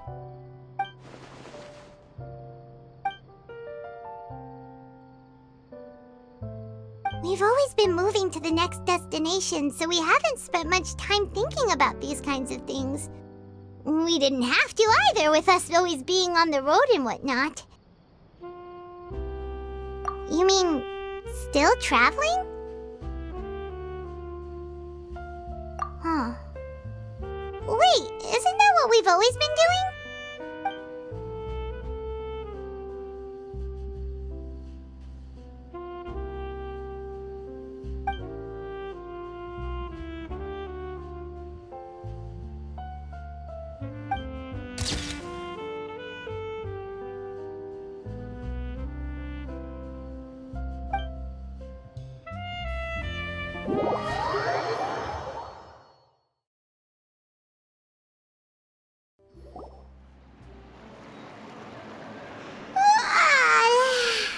Feels like you'll grow mold if you stay here long enough. But it's still better than the Fortress of Meropide, that's for sure. It's not only damp there, but salty too. Ah, so the two of you are still here. Wonderful. Oh, you're from the Palais Mermonia, aren't you? Yes, I'm Isadora. Monsieur Nervillet sent me to look for you two before. I heard that afterward you went to the Fortress of Meropide. Not at all. I'm well aware that you're friends of his. Actually, I'm here to pass along a message from him. Yes, inside the Opera House. The Maréchaussée Phantom has declared the incident a small-scale riot. A riot? Well, that said, I don't personally think it was that serious. Lady Farina was watching a performance at the Opera House, and while she was resting during an intermission, some other audience members suddenly started harassing her, loudly accusing her of doing nothing about the prophecy crisis. And before she could respond, others started to join in. The crowd continued to grow, and protests against the Hydro Archon started to break out. So people have started to put the blame on Farina. Guess they finally found an outlet for the pressure they've been under due to the prophecy. I agree. People will naturally rely on gods, as is customary. But the moment people feel threatened, gods are also the first to be blamed. So what happened after that? Is Farina okay? Seeing that the situation was spiraling out of control and that further argument was pointless, she claimed that she'd gotten tired of this and left in a hurry. The Maréchaussée Phantom had their hands full maintaining order and did not catch where Lady Farina had gone. Only when things had stabilized did we realize that she had gone missing. So, you mean she's still missing? That's right. The Maréchaussée has dispatched many people to search for her.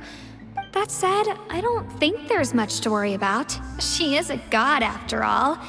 Good. Monsieur Nervillet sent me to tell you about the situation, but he didn't say anything else. Don't worry, this is more than enough to go on. Thanks for keeping us informed. Ah, is that so? Well, all right then. In that case, you two take care. I'll be heading back to the Palais now.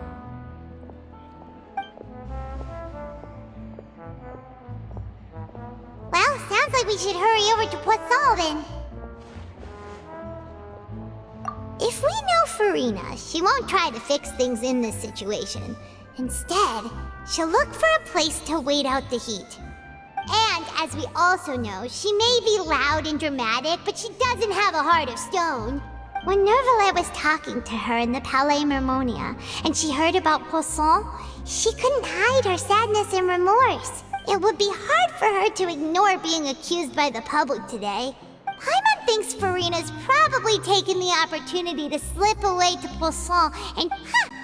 Well, what do you think? Paimon knows the answer, of course, but Paimon can do the analysis to back it up, too. Cool, huh? In that case, there's not a moment to lose. Poisson, here we come!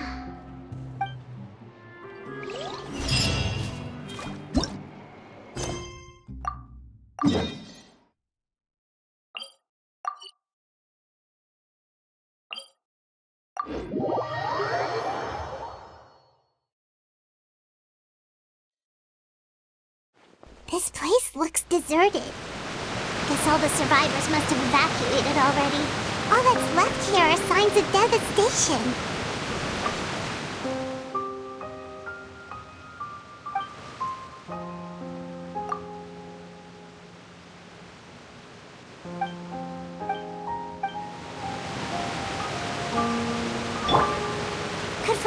really be here? Let's try to find her as soon as possible. The wind rises.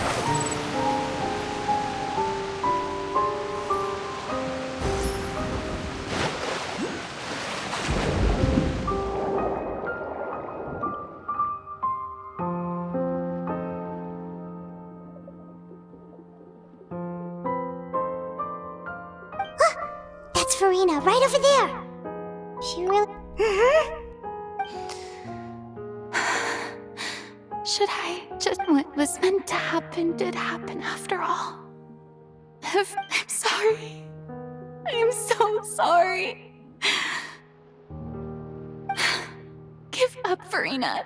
There's no point in holding out. I'm sorry. But what can I even do other than to repeat meaningless apology? Who's that? Don't worry, Farina, it's just us.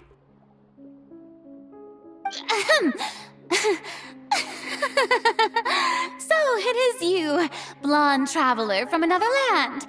Why, I almost thought you were someone from that mob of my ignorant subjects. Come to... Farina, you were crying just now, weren't you? The tear stains on your face are obvious. What do you mean, tear stains? Oh, I remember. The show at the Opera House earlier this morning was so moving. I'm still trying to process it. Who did that uncivilized rabble think they were, disturbing my enjoyment of the arts? They even dared to tout their Archon. I must teach them a lesson. I can just imagine their twisted and frustrated faces once they realize that I'm nowhere to be found.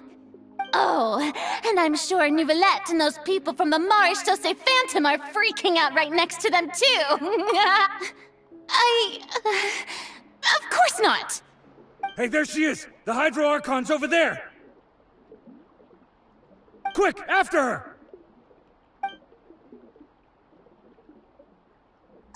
Farina, those people seem to be after you. They are? They're just some rabid fans who want to cut the line because that's against the rules. I can't let them get their way. Farina just ran off! Quick, we have to catch up with her!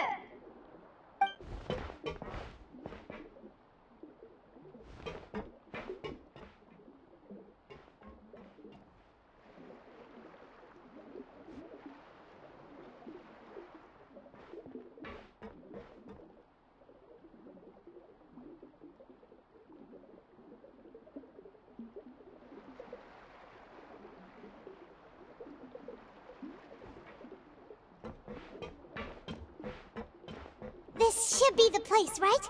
Hey, Farina! There's a good hiding spot over here. Quick, come to Paimon before the rest of them catch up to you. What is this place? Hurry, they're almost here! Fine. I suppose haste is warranted. Lead the way.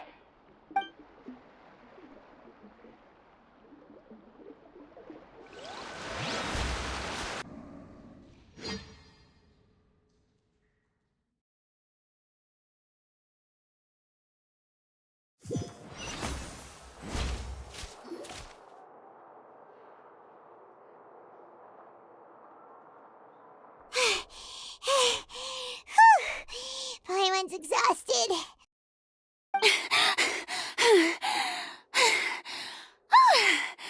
I'm so tired. I totally thought they had caught me. No,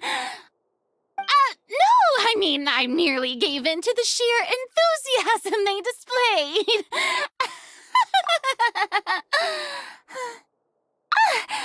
You're right. Yep, that's a good girl.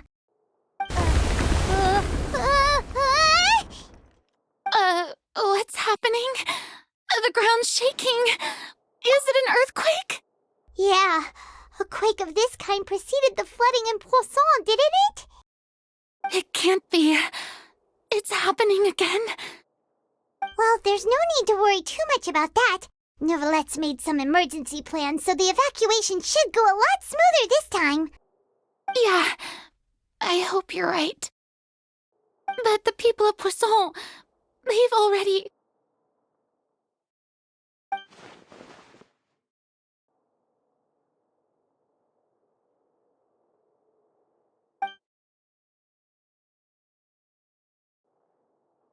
It's true. I've been investigating the prophecy for hundreds of years. I once had informants all over Tevat, searching for clues and feeding information back to me. I've tried all kinds of ways, too, to hold back the sea. Anything to keep the coastline from advancing. But all my efforts proved to be futile in the end.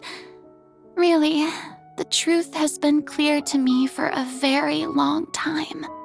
We cannot make an enemy of the divine. No matter what we do, the will of the heavenly principles will have its way, and the prophecy shall be fulfilled.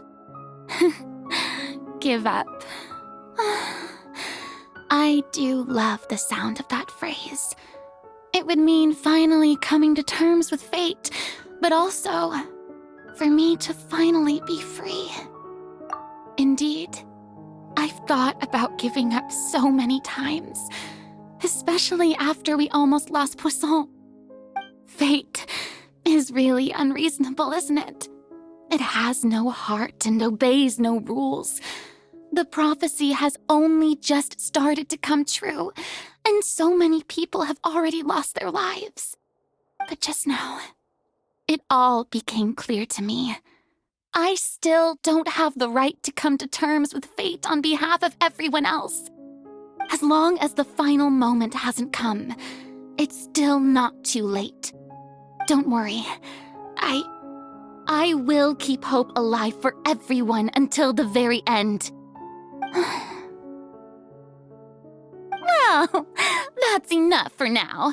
I got the impulse to play the stricken maiden, but honestly, considering my rank and station, that wasn't a good fit at all. Don't take any of what I just said seriously. How could I possibly let Fontaine fall to the whims of trivial prophecy? Come on! Paimon could have sworn you were actually being honest just now.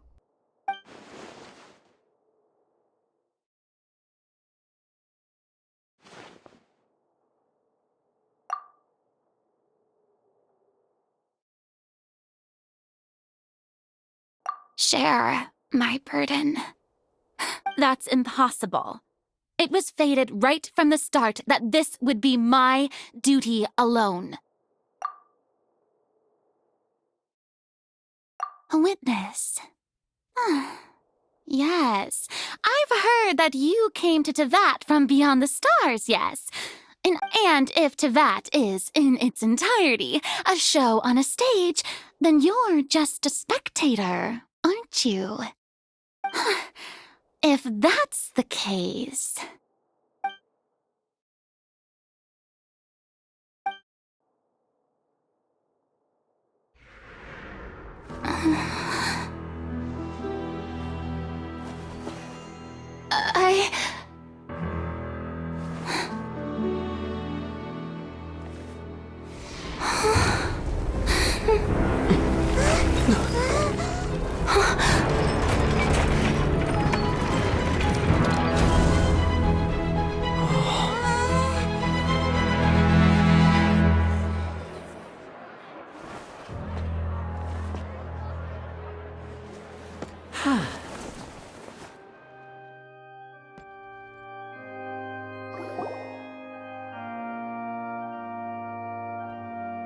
Ladies and gentlemen, this concludes my opening performance. Now, without further ado, we may proceed to the trial of our god. So this is what it is. Yes, you deserve praise for the effort you took to raise the dramatic stakes. Do not forget, however, that I am Focalor, the god of justice, the embodiment of justice itself. Does it not strike you as even the least bit absurd to bring the very concept of justice to trial? May I interpret these words as your refusal to stand trial? In that case, you will have the opportunity to defend your honor through a duel. You would draw your blade against a god?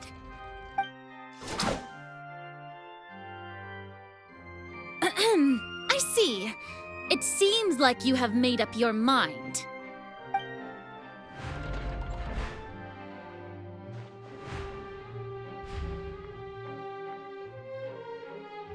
Paimon can't believe it. She just surrendered. What the heck is going on? Did I just see an Archon surrender to a human? Wow, how utterly humiliating. Lady Farina, what is the meaning of this? Shh! It would seem that there has been a misunderstanding. Looking for excuses again, huh? I raised my hands just now to indicate my acceptance of the trial. No duel shall be necessary. I will admit that I've been running away for a long time. I'm sorry, everyone. You are not the only ones to be disappointed. But now, it is time for the Hydro Archon to show you her courage and resolve. I, Farina, will use this trial to show the world the true meaning of justice. This time, I will protect you. Applaud and rejoice! One of the most outrageous and fantastical arcs known to the opera epiclese is now unfolding before your eyes. Mark my words, this shall be one of the most exhilarating and brilliant shows ever to grace the stage of Fontaine! The trial of the Hydro Archon, Focalor, will now begin! Woohoo! Oh, now we're making history! Why does it feel like Farina just took over the whole thing? Like, come on! Didn't she just get forced to stand trial for her crimes? Also, even though she's still acting super dramatic, she is taking this seriously this time, right? All right, then. Who will be my opponent in this trial? The court asks the prosecutor to please take the stand. Is that so? Very well. Then please speak, witness of Tivat, my accuser and fated opponent.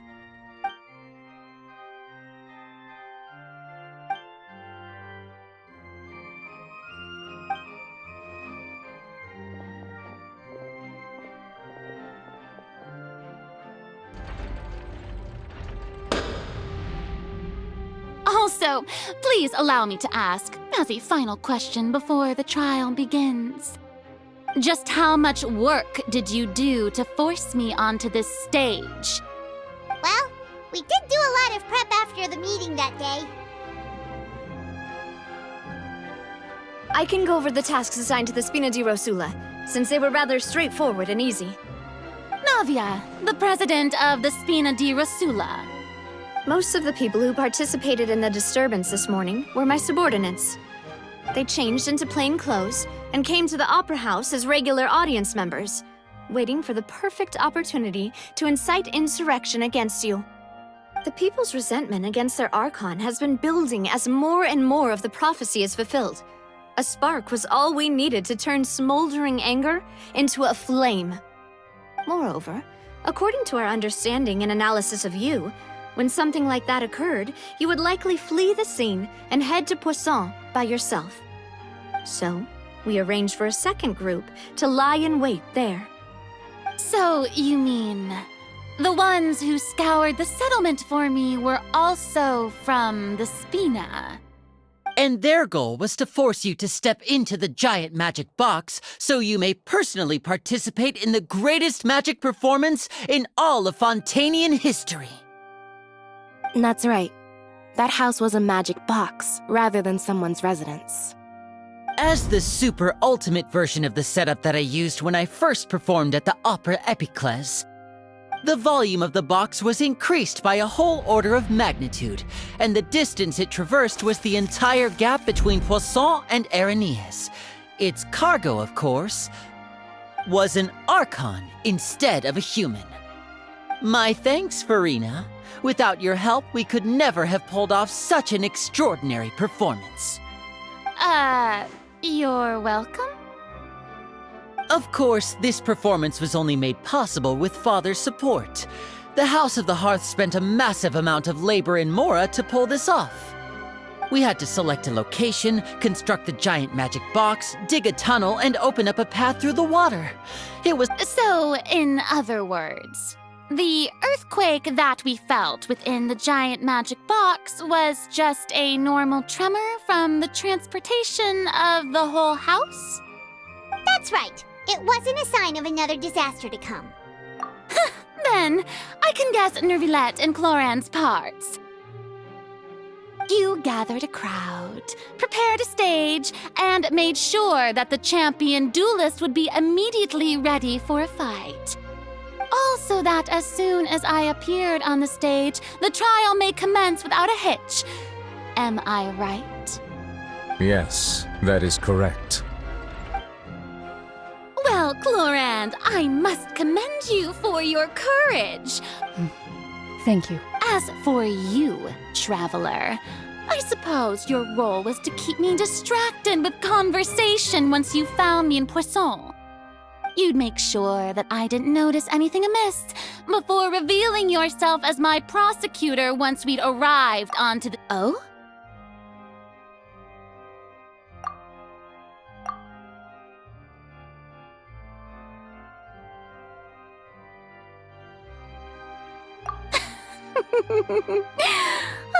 Is that so?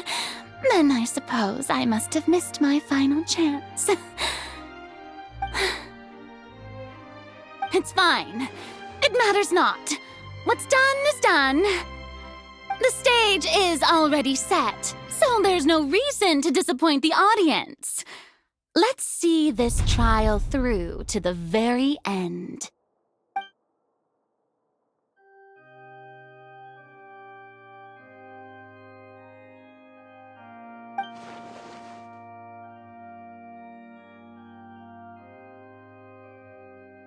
Sir Prosecutor, please allow me to pass this along. This is a document that Miss Charlotte applied for and received permission to share with you during the trial. According to her, it should speed up the proceedings. Huh? Charlotte wanted to give us something? Oh, so she's here too! Hey, Charlotte! Oh, let Paimon see. Isn't this the exclusive interview that she did with us before? Wait. Then that means this document is a perfect timeline of everything that's happened ever since we stepped foot in Fontaine! So in other words, we can refer to this anthology of evidence every time we want to use something from our journey as evidence for an argument! Let's quickly confirm the information in it. Just think of it as a refresher, alright? You defeated the Hydro Archon in the very first duel you took part in at the Opera House. That's one for the history books, alright? You defeated the Hydro Archon in the very first duel you took part in at the Opera House. That's one for the history books, all right. I didn't think that you'd wind up getting to the bottom of the case I'd been following all this time. This is the first time Monsieur Nervilette had a difference of opinion with the Oratrice. Even the Hydro Archon, the fortress. According to Monsieur Nervilette, I nearly lost my awesome friend Navia, a Fatui harbinger. The words of someone as extraordinary as a witch can probably only be truly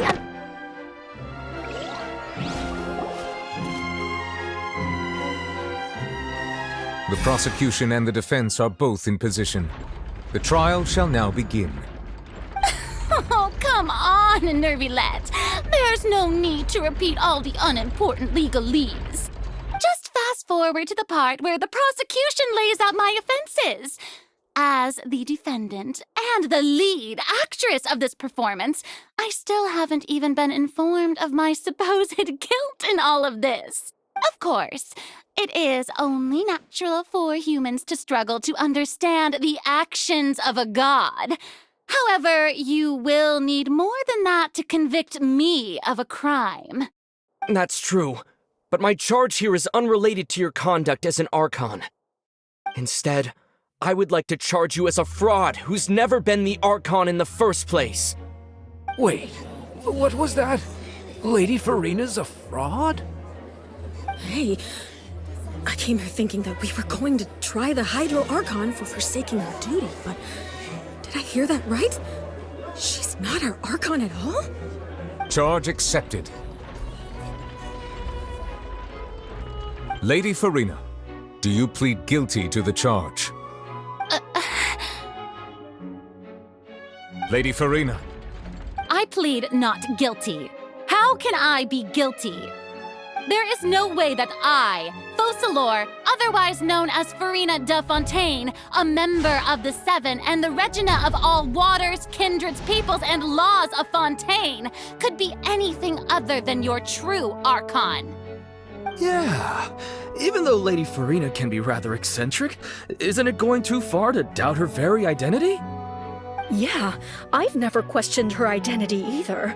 Sure, Lady Farina can be super irresponsible, but what grounds does that prosecutor have to make such a huge claim? I have cause to believe that common sense will prevail in this case. Many of the members of the audience have known me as the Hydro Archon ever since they were born. There would be no fooling their memory. See? Even the Oratrice has decided to show me its favor. Are you sure you want to commit to a charge that will never be upheld? If you wish to drop the case, I can promise you as the God of Justice that you will not have to face trial for making a false accusation. We will treat everything that's happened as a dramatic spectacle and move on with our lives. What do you say to that? Huh. An argument with near impossible odds, huh? You have to not only refute Farina's claims, but also overturn the long-held beliefs of the people. Well, I tried to give you the chance to surrender. If you must persist, then let me ask. If you believe I'm not the Archon, then what manner of being do you think I am? And if I was not the Archon, then how did I manage to live for over 500 years?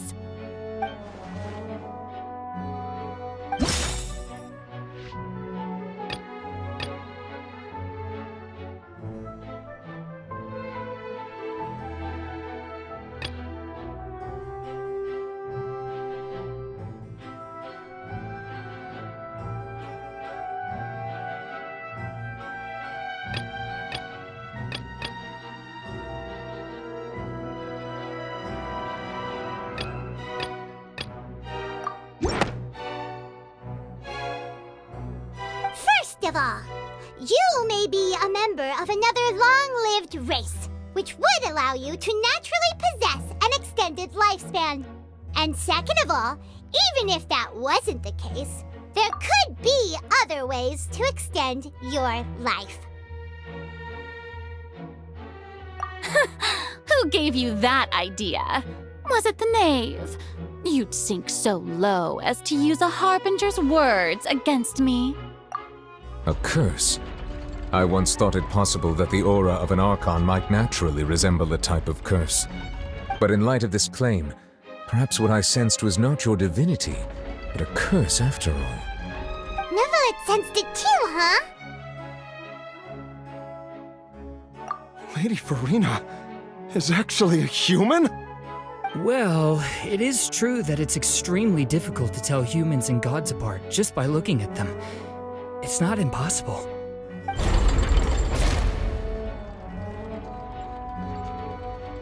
Well, don't start celebrating too early now. Even if I have been carrying a curse like you said, how does that prove that I am merely a human being? Besides, everyone knows that the main difference between a human and a god is the possession of authority. Gods can do what humans cannot. That's why they're worshipped as gods.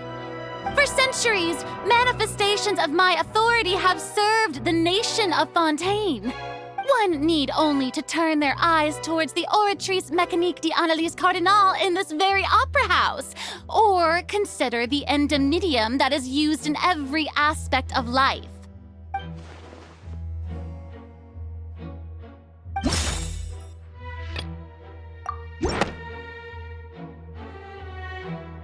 You tried to reference the Oratrice.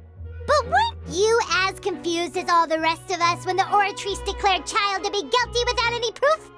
Otherwise, you should have come up with a good explanation for that by now. Didn't I make myself clear at the time? The decisions of the gods are naturally difficult for humans to comprehend. There is no need to provide an explanation. Lady Farina, I believe a reminder of your current circumstances is in order. While the court is in session, the principles of justice and the law must come before all else. While you are an Archon, you are also first and foremost the defendant in this trial. You will prove yourself unable to defend against the prosecution's charges if you continue to withhold vital information against the rules of the court.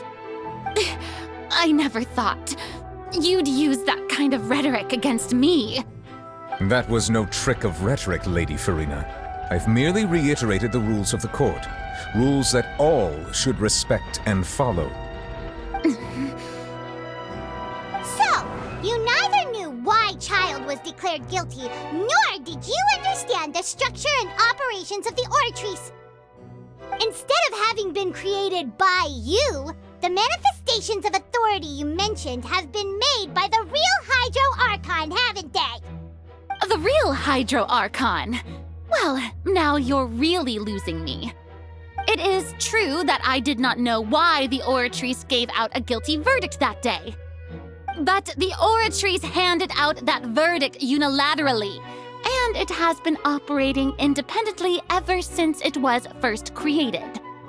You can't argue that just because a divine creation is flawed, that the god behind it must also be no god at all. She's still throwing out all kinds of excuses. Seems like she's confident that we won't be able to produce proof that she has no power over the Oratrice. My power as an Archon. There are many ordinary citizens in the audience. How can I just carelessly demonstrate the formidable power of an Archon? If that poses a concern, I'm prepared to extend my protection to the audience. You don't need to go that far.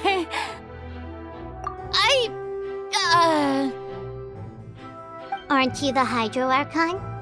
Or is it that you can't even wield the power of Hydro, much less the authority of a god?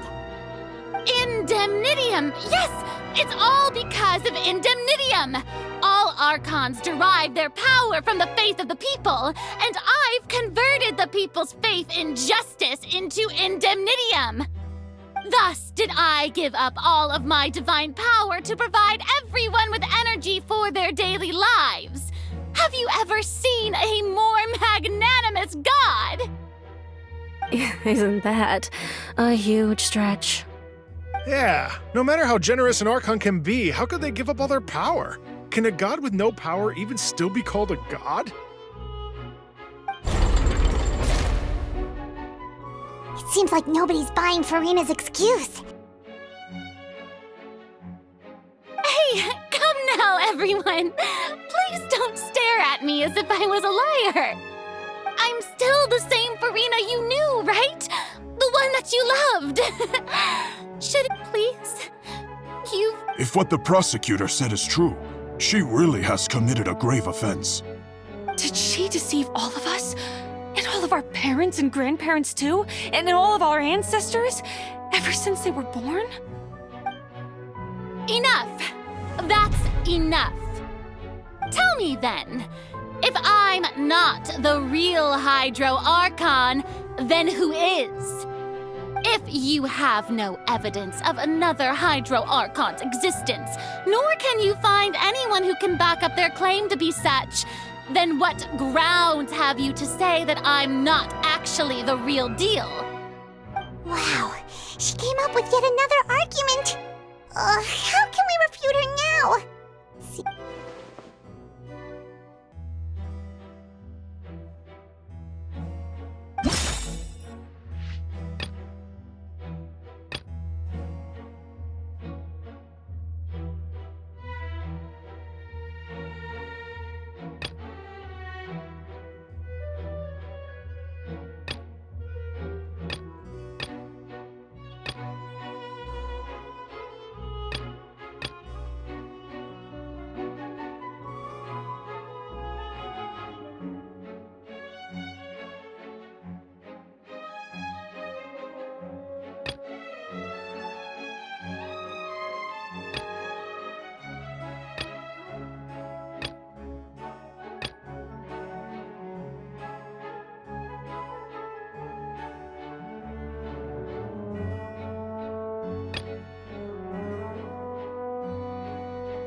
That doesn't sound right.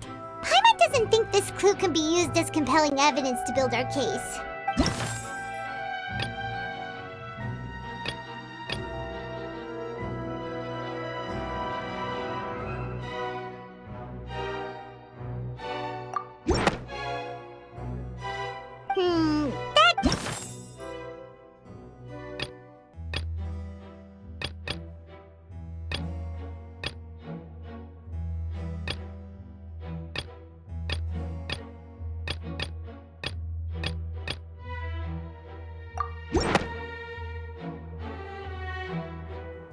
It has been established that all Fontanians can dissolve in water from the primordial sea.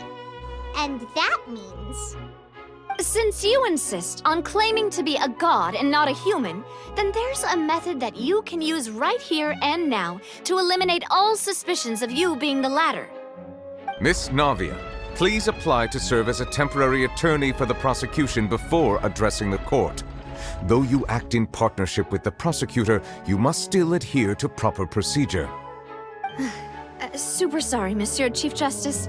I swear this really will be the last time that I'll speak out of turn. Now, I've brought some seawater from Poisson. As everyone knows, a massive flood struck the... including those of some of my closest friends. So, Miss Farina, would you dare to touch some of the seawater? If we are to believe that you are indeed the real Hydro Archon, touching the seawater would have no effect on you. All it should do is strengthen your case. But if you don't dare to touch it, then we would have basically proved the reverse. Oh, and I must remind you that after the disaster at Poisson, nobody wants to see any more people dissolve. I do hope you'll act prudently and choose the simpler path of admitting guilt. Navia from the Spina di Rasula. The Spina has governed Poisson for many years. I guess her suggestion is valid. If Lady Farina is indeed just a human, she's probably Fontanian like all the rest of us. Would she really dare to try?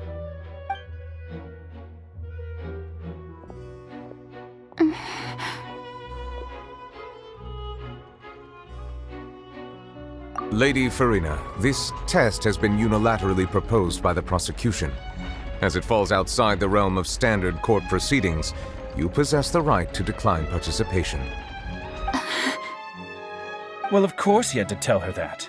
But refusing to participate is basically the same as a confession of guilt. She's just staring at the water without saying a single word. It really does seem like she's quite terrified of it. That could only mean... What's going on? Is she really planning to... that's not what we thought she would...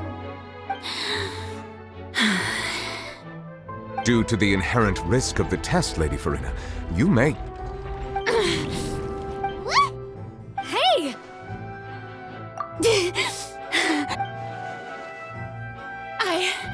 I'm fine! Look at me, everyone! Will you believe me now? really am your Archon! I'm not— Miss Siegewien? If you are present, Miss Siegewien, please come forward and attend to the defendant. Siegewien?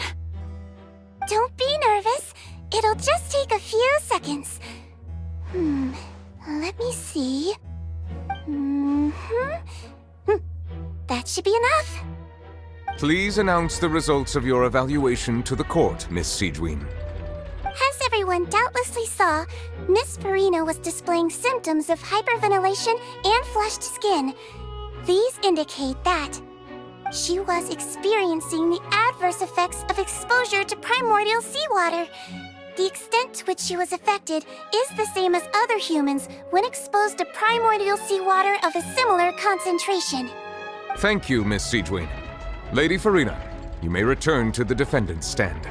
Oh wait, what did she just say? I didn't get dissolved! Shouldn't that be enough to prove my innocence? Well, considering your tendency to run from your problems, we did originally prepare a direct sample of the seawater around Poisson. However, after extensive discussion, we exchanged it for a sample that is not concentrated enough to dissolve an actual human. After all, on the off chance that something entirely unexpected might occur, we don't want anyone else to lose their life to the sea.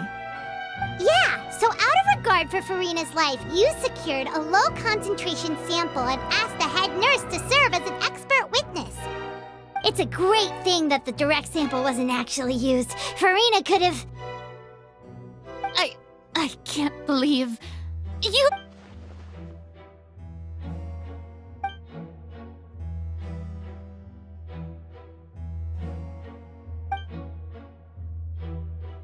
Listen to me, everyone! Please think about it! How can you conclusively prove that an Archon can't also be affected by the primordial seawater? Also, if I was really just a human, why would I dare to just put my hand in that kind of water?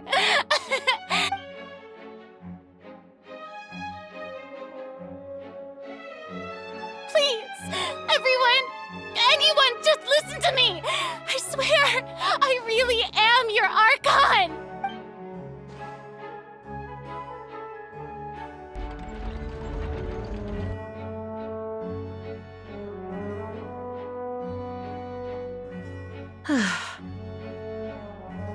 I don't think anything she says at this point will sway anyone. The odds are just too stacked against her now. With all the things that have been said, Paimon doesn't think there's any way left for Farina to win. I believe the time for arguments and presentation of evidence has come to an end. If there are no objections, we will move on to the final judgment.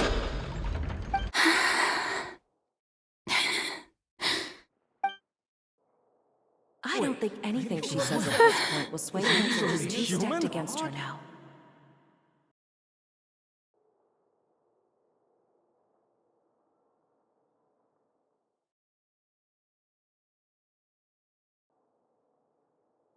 In my capacity as Chief Justice, I shall now render judgment on Farina's misrepresentation of herself as the Archon of Fontaine.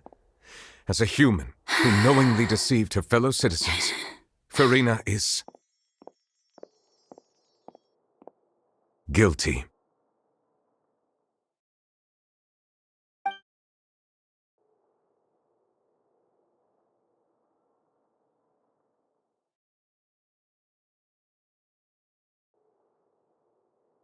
We shall now turn to the Oratrice Mécanique d'Analyse Cardinale to render the final verdict on the charges.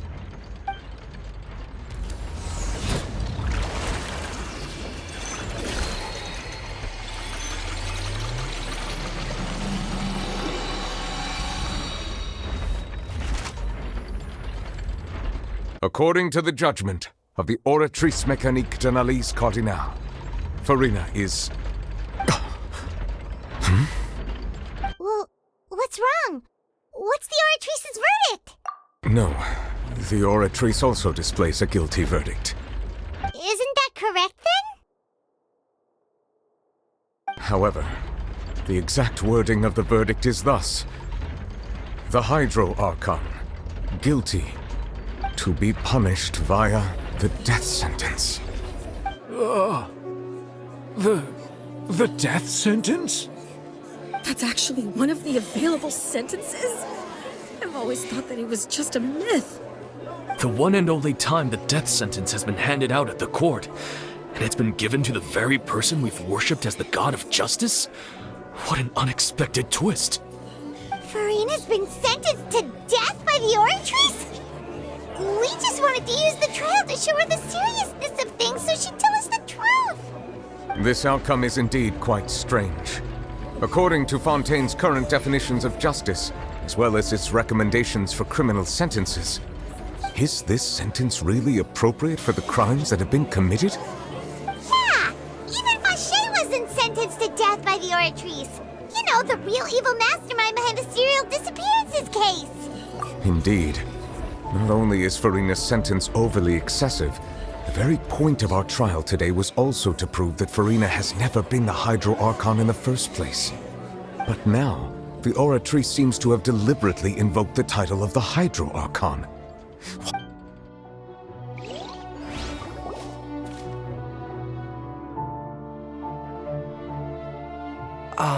Excuse me, if I may interrupt. Is the trial still going? Fremine! You finally made it. Mm-hmm. Any mission Father assigns to me will... Is that the first prophecy slate? Huh.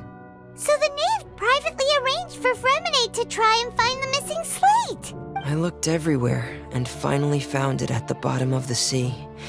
It took me a long time to get around some dangerous stretches of water. But has the trial already concluded? Then... Thank you for your hard work, Mr. Fremine. Please allow me... Traveler, I believe that you have already seen the other existing slates. And we'd Huh? So what do you see? What is it?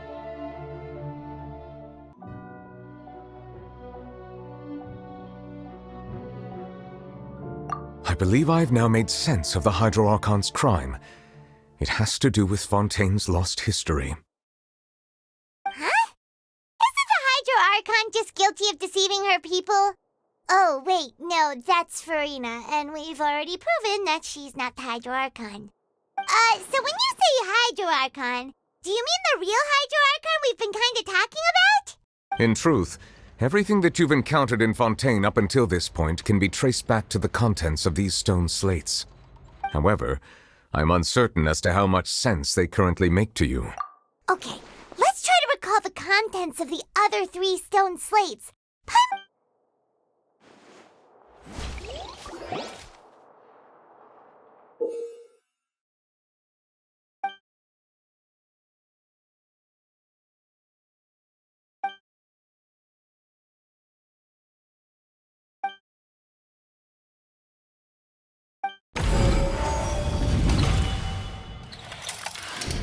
The first stone slate describes what you just said.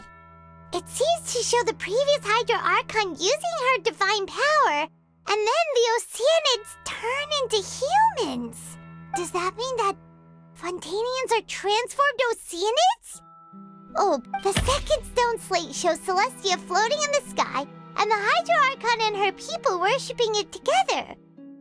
This must be the point when the Hydro Archon and the Fontanians were branded with their original sin. The third slate shows the Hydro Archon sinking into the sea surrounded by many people. Huh. That reminds Paimon, didn't we also watch that happen to someone else? Well, the fourth slate is the prophecy the Fontanians have been talking about. People dissolving into the sea, the Hydro Archon crying on her throne, and so on.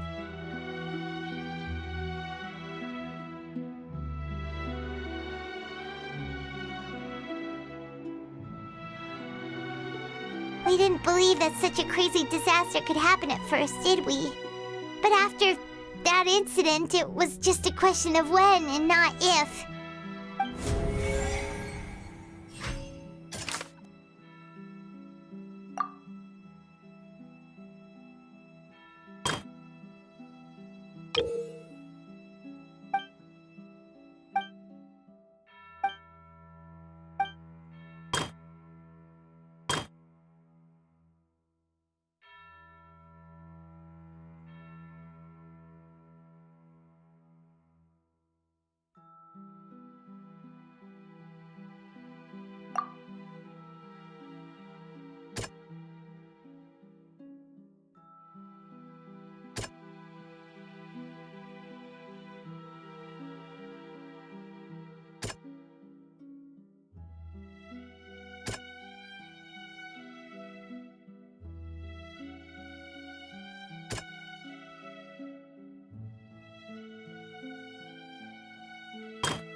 That doesn't sound...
It's not as simple as falling into the sea. When Navia fell into the sea, her the stone slates show the people gathered around the Hydro Archon in the sea.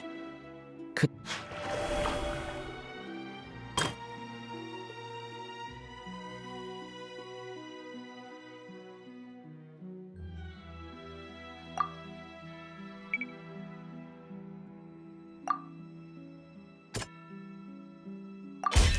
Perhaps what is about to take place, the true sin of the Hydro Archon that Nervalet mentioned, and the original sin cast down on the people of Fontaine.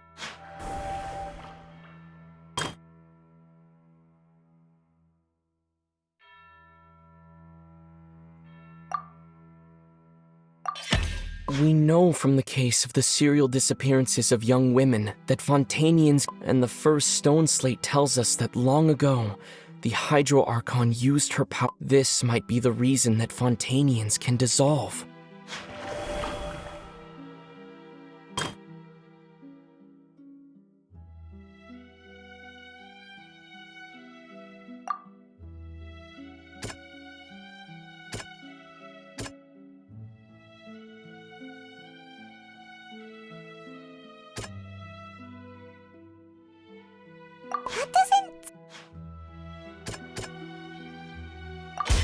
The prophecy from the stone slates found its way into society, but not. The fortress of Meropide was nearly flooded with primordial seawater, which we know can cause Fontaine if we hadn't dealt with it in time. They'll dissolve into the primordial sea but won't cease to exist. Their essence will flow in the seawater, converge, and take the form of an oceanid. The Hydro Archon was sentenced to death in court, shocking everyone present. Perhaps this means that her sin was actually Fontaine's original sin. Navia fell into the water inside those ruins, and she nearly dissolved. She was surrounded by the people of Poisson in a court within her consciousness, and was forced to take part in a trial meant to make her stay. The eruption of the primordial sea at the fortress of Meropide was the surest sign that the prophecy was about to come to pass no matter what. The stone slate's contents can all be verified by recent events. If we combine what we know together, loads of truths should come to light.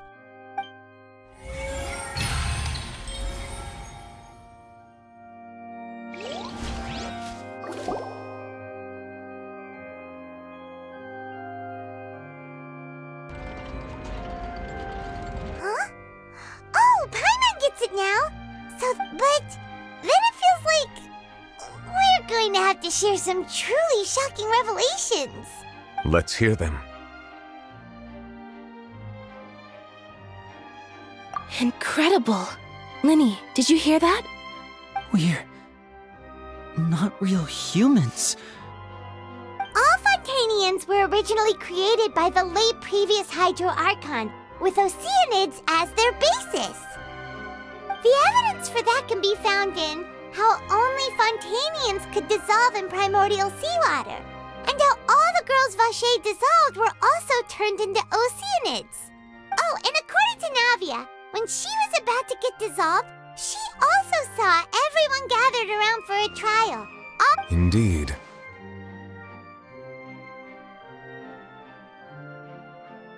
Yeah, and it follows from the content of the first slate that she probably angered Celestia by creating humans without prior permission. That could also explain why the Oratrice judged the Hydro Archon to be guilty. It's to account for that ancient sin. The Hydro Archon's true sin was creating us? And yet, after many hundreds of years, the Hydro Archon's creations have turned around to try to judge the Archon within the Opera Epiclese. The twists of history are often the most unexpected of all. Yeah, isn't the image here just like when Navia fell into this? So wouldn't it be trying to show the image of the Hydro Archon also falling into the sea once the prophecy has been fulfilled in the fourth slate? In the end, the people will all be dissolved into the waters, and only the Hydro Archon will remain weeping on her throne. Oh, did Paimon get all that right? You've made some keen deductions. I must say, given how much you still don't know, it is impressive that you've already managed to connect so many pieces of the truth. However, while you were able to decode all the information on the slates, they've also been etched with an additional layer of hidden information using a... When we were at the ruins, I tried to decipher the hidden information recorded in the slates. But since we only had 3 slates at the time, now that the slate collection is complete, I shall make another attempt to decipher the narrative recorded within.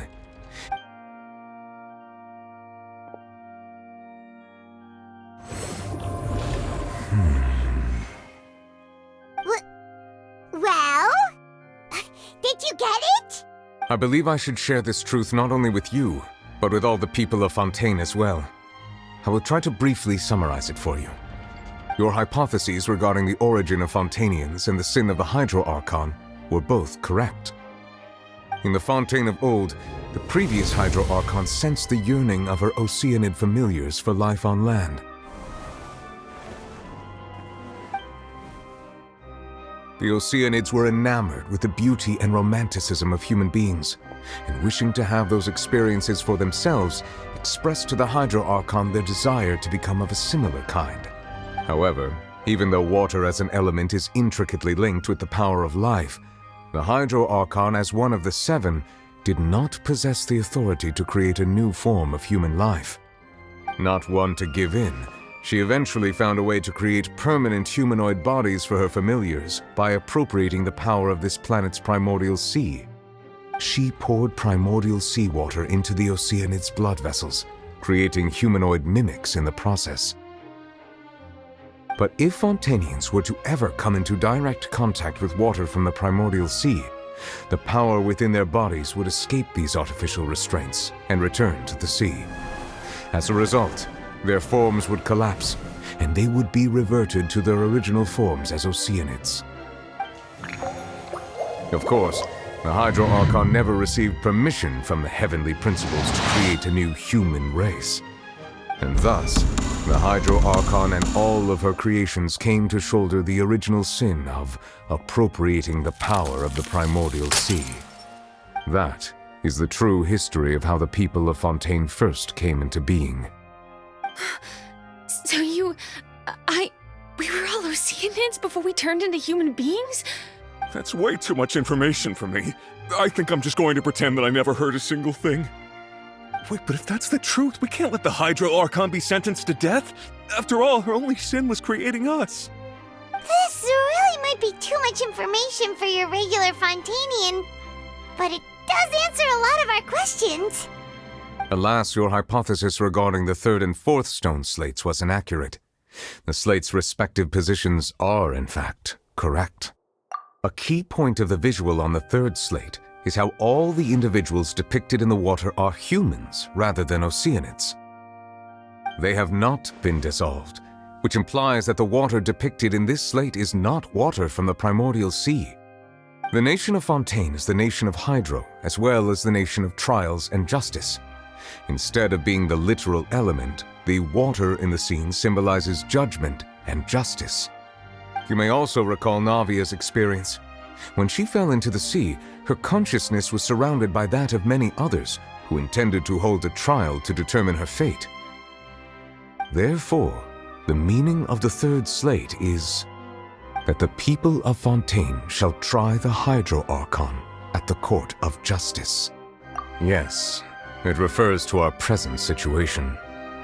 I think I'm following now. So, what you're saying is, even though we decided to put on this trial to avoid fulfilling the prophecy, in truth, everything we've done has happened exactly as the prophecy foretold. What should we do? Huh. No matter what, the prophecy will be fulfilled.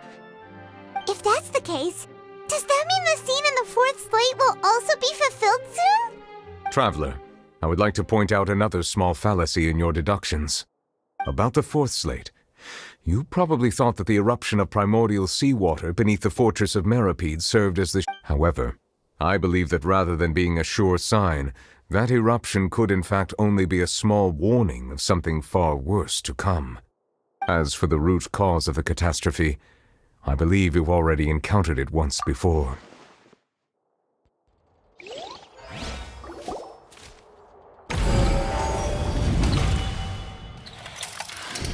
This eruption was just a small warning of the things to come. We must find the root cause of...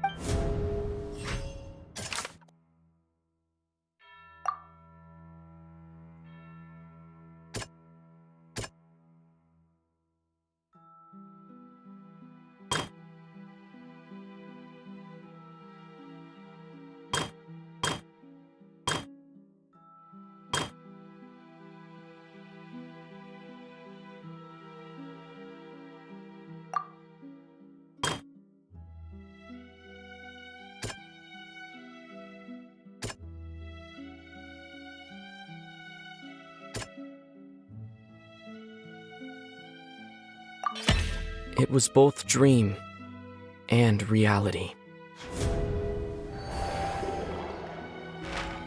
If we're talking about a true culprit, that could only be that thing inside the primordial sea, right? The truth, the original sin.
That was way too close!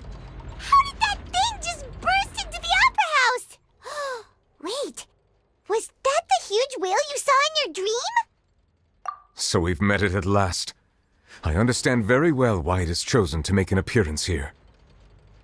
That whale does not belong to Tevat. It is a monster that has traversed the stars, weeping all the while.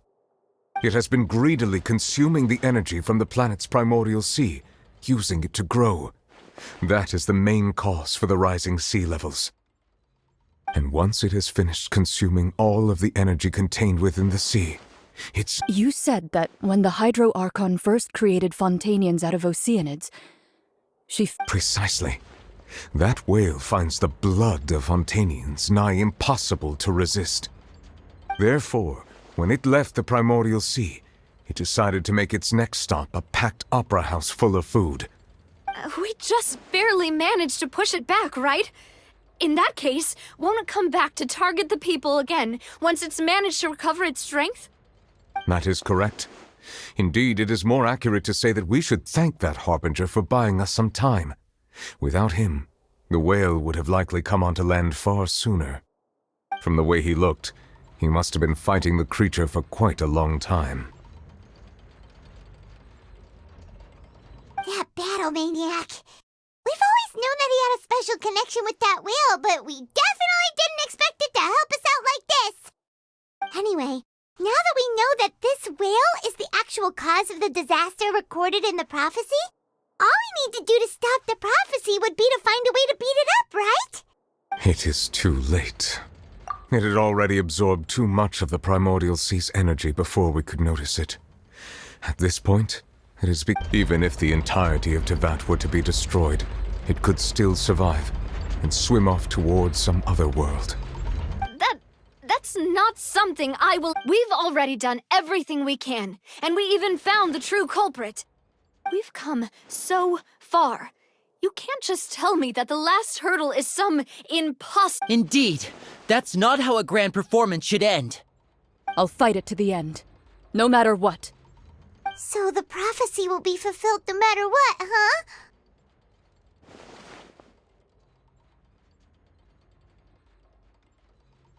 The prophecy. Yes, what has been prophesied will be fulfilled. You may view such things as the history of the future.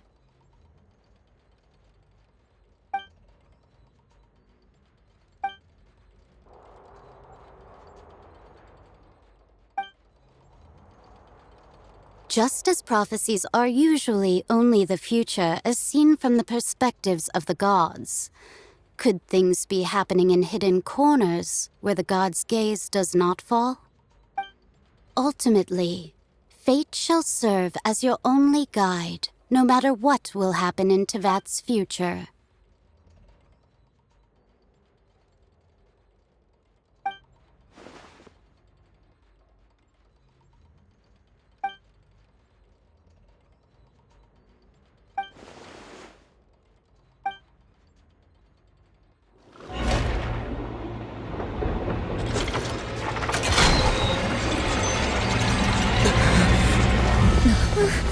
What's happening with the oratories?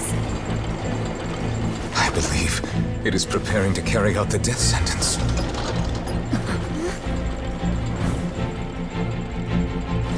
Farina!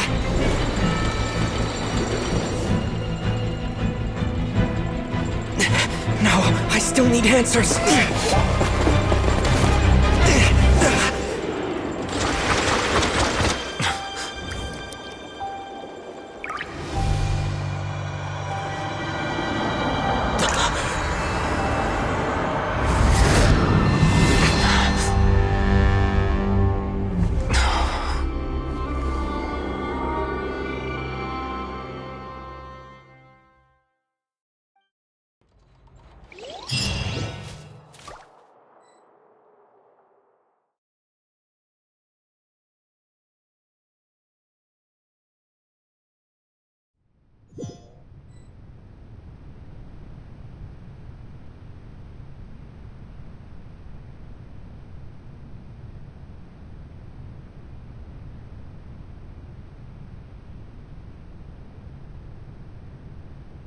You...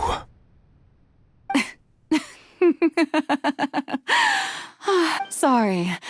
That shocked expression on your face is just too amusing. I couldn't help myself. You are not Farina. Who are you? Ah, the sweet sound of bewilderment.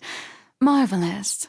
A sure sign that my attempt to deceive everyone was a resounding success. But to answer your question, Focalors, why did you deceive us? Oh, that wasn't my goal, of course. Goodness, no. But I had to fool everyone else too, if I was to stand any chance of deceiving the heavenly principles. Deceiving? It's all because of that pernicious prophecy. Dreadful, wasn't it? Everyone doomed to dissolve. Fontaine condemned to be flooded. One was not amused. In fact, one was positively bemused when that problem was thrust upon me by my dearest predecessor. That's the former Hydro Archon Egeria for the uninitiated. It hardly gets more disastrous than a preordained national catastrophe, now does it? She knew full well that the prophecy would surely come to pass. And as one of the seven, she also knew full well that one defies the heavenly principles at one's peril. So yes, as you have no doubt surmised, it was a rather impossible situation that I found myself in. I spent a terribly long time mulling it over, alone on the ocean floor. And I was almost growing barnacles by the time I finally realized there was only one possible solution to this confounding conundrum. I had to outwit the heavenly principles, allow the prophecy to be fulfilled, ostensibly at least. What? I'm a genius, I know. I can only assume that's why Egeria chose me as her successor. Although, looking back now, it was hardly the inheritance one dreams of. Between the task of saving the nation, the quotidian duties of the Hydro Archon, and not to mention the original sin of creating a new race of humans, I dare say she left me quite a colossal mess to clean up. But one can only play the hand one is dealt. I did not choose this, any more than I chose to be one of her Oceanid familiars. So you were also once one of the Oceanids, transformed into a human by Egeria's hand? Yes, I was. I always dreamed of becoming human. And I still do, even now. In my eyes, to be human is to be part of the greatest opera ever known. After becoming a god, I separated my divinity from my body and spirit, leaving behind only a self that was as naive and bewildered as my past self on her first day as a human being. The me you see before you now is that divinity, and the human counterpart I left behind, I named Farina. She could feel joy, sorrow, and everything in between. She could be as vain and conceited, or as meek and vulnerable as she. Her strengths were of a kind only a human could possess, as were her shortcomings.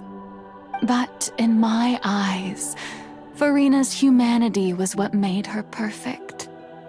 She was perfectly human in every way. The person I always wanted to be. Anyway, so then I cursed her. All part of the plan, of course. The plan to deceive the heavenly principles. Do you still remember the final scene of the prophecy? The Hydro Archon alone, weeping on her throne. In order that the prophecy might appear fulfilled, I invited Farina to be an actress, to play the part of the Hydro Archon in the prophecy. Under the curse I placed on her, so long as I, Focalors' divinity, continued to exist, she could not die. But nor was she free to live her life in the pursuit of happiness. Instead, she was forced to take the stage in the opera house, to embrace the role of leading lady, to forever play the part of the god from the prophecy, all to create a deceitful appearance of that prophecy coming to pass. I suppose now you probably understand why your court is called the Opera Epiclese. But Farina is only human, isn't she? Even though she has had a long life, her mind is no stronger than that of any other ordinary human being. I cannot begin to fathom what she has had to endure. It has indeed.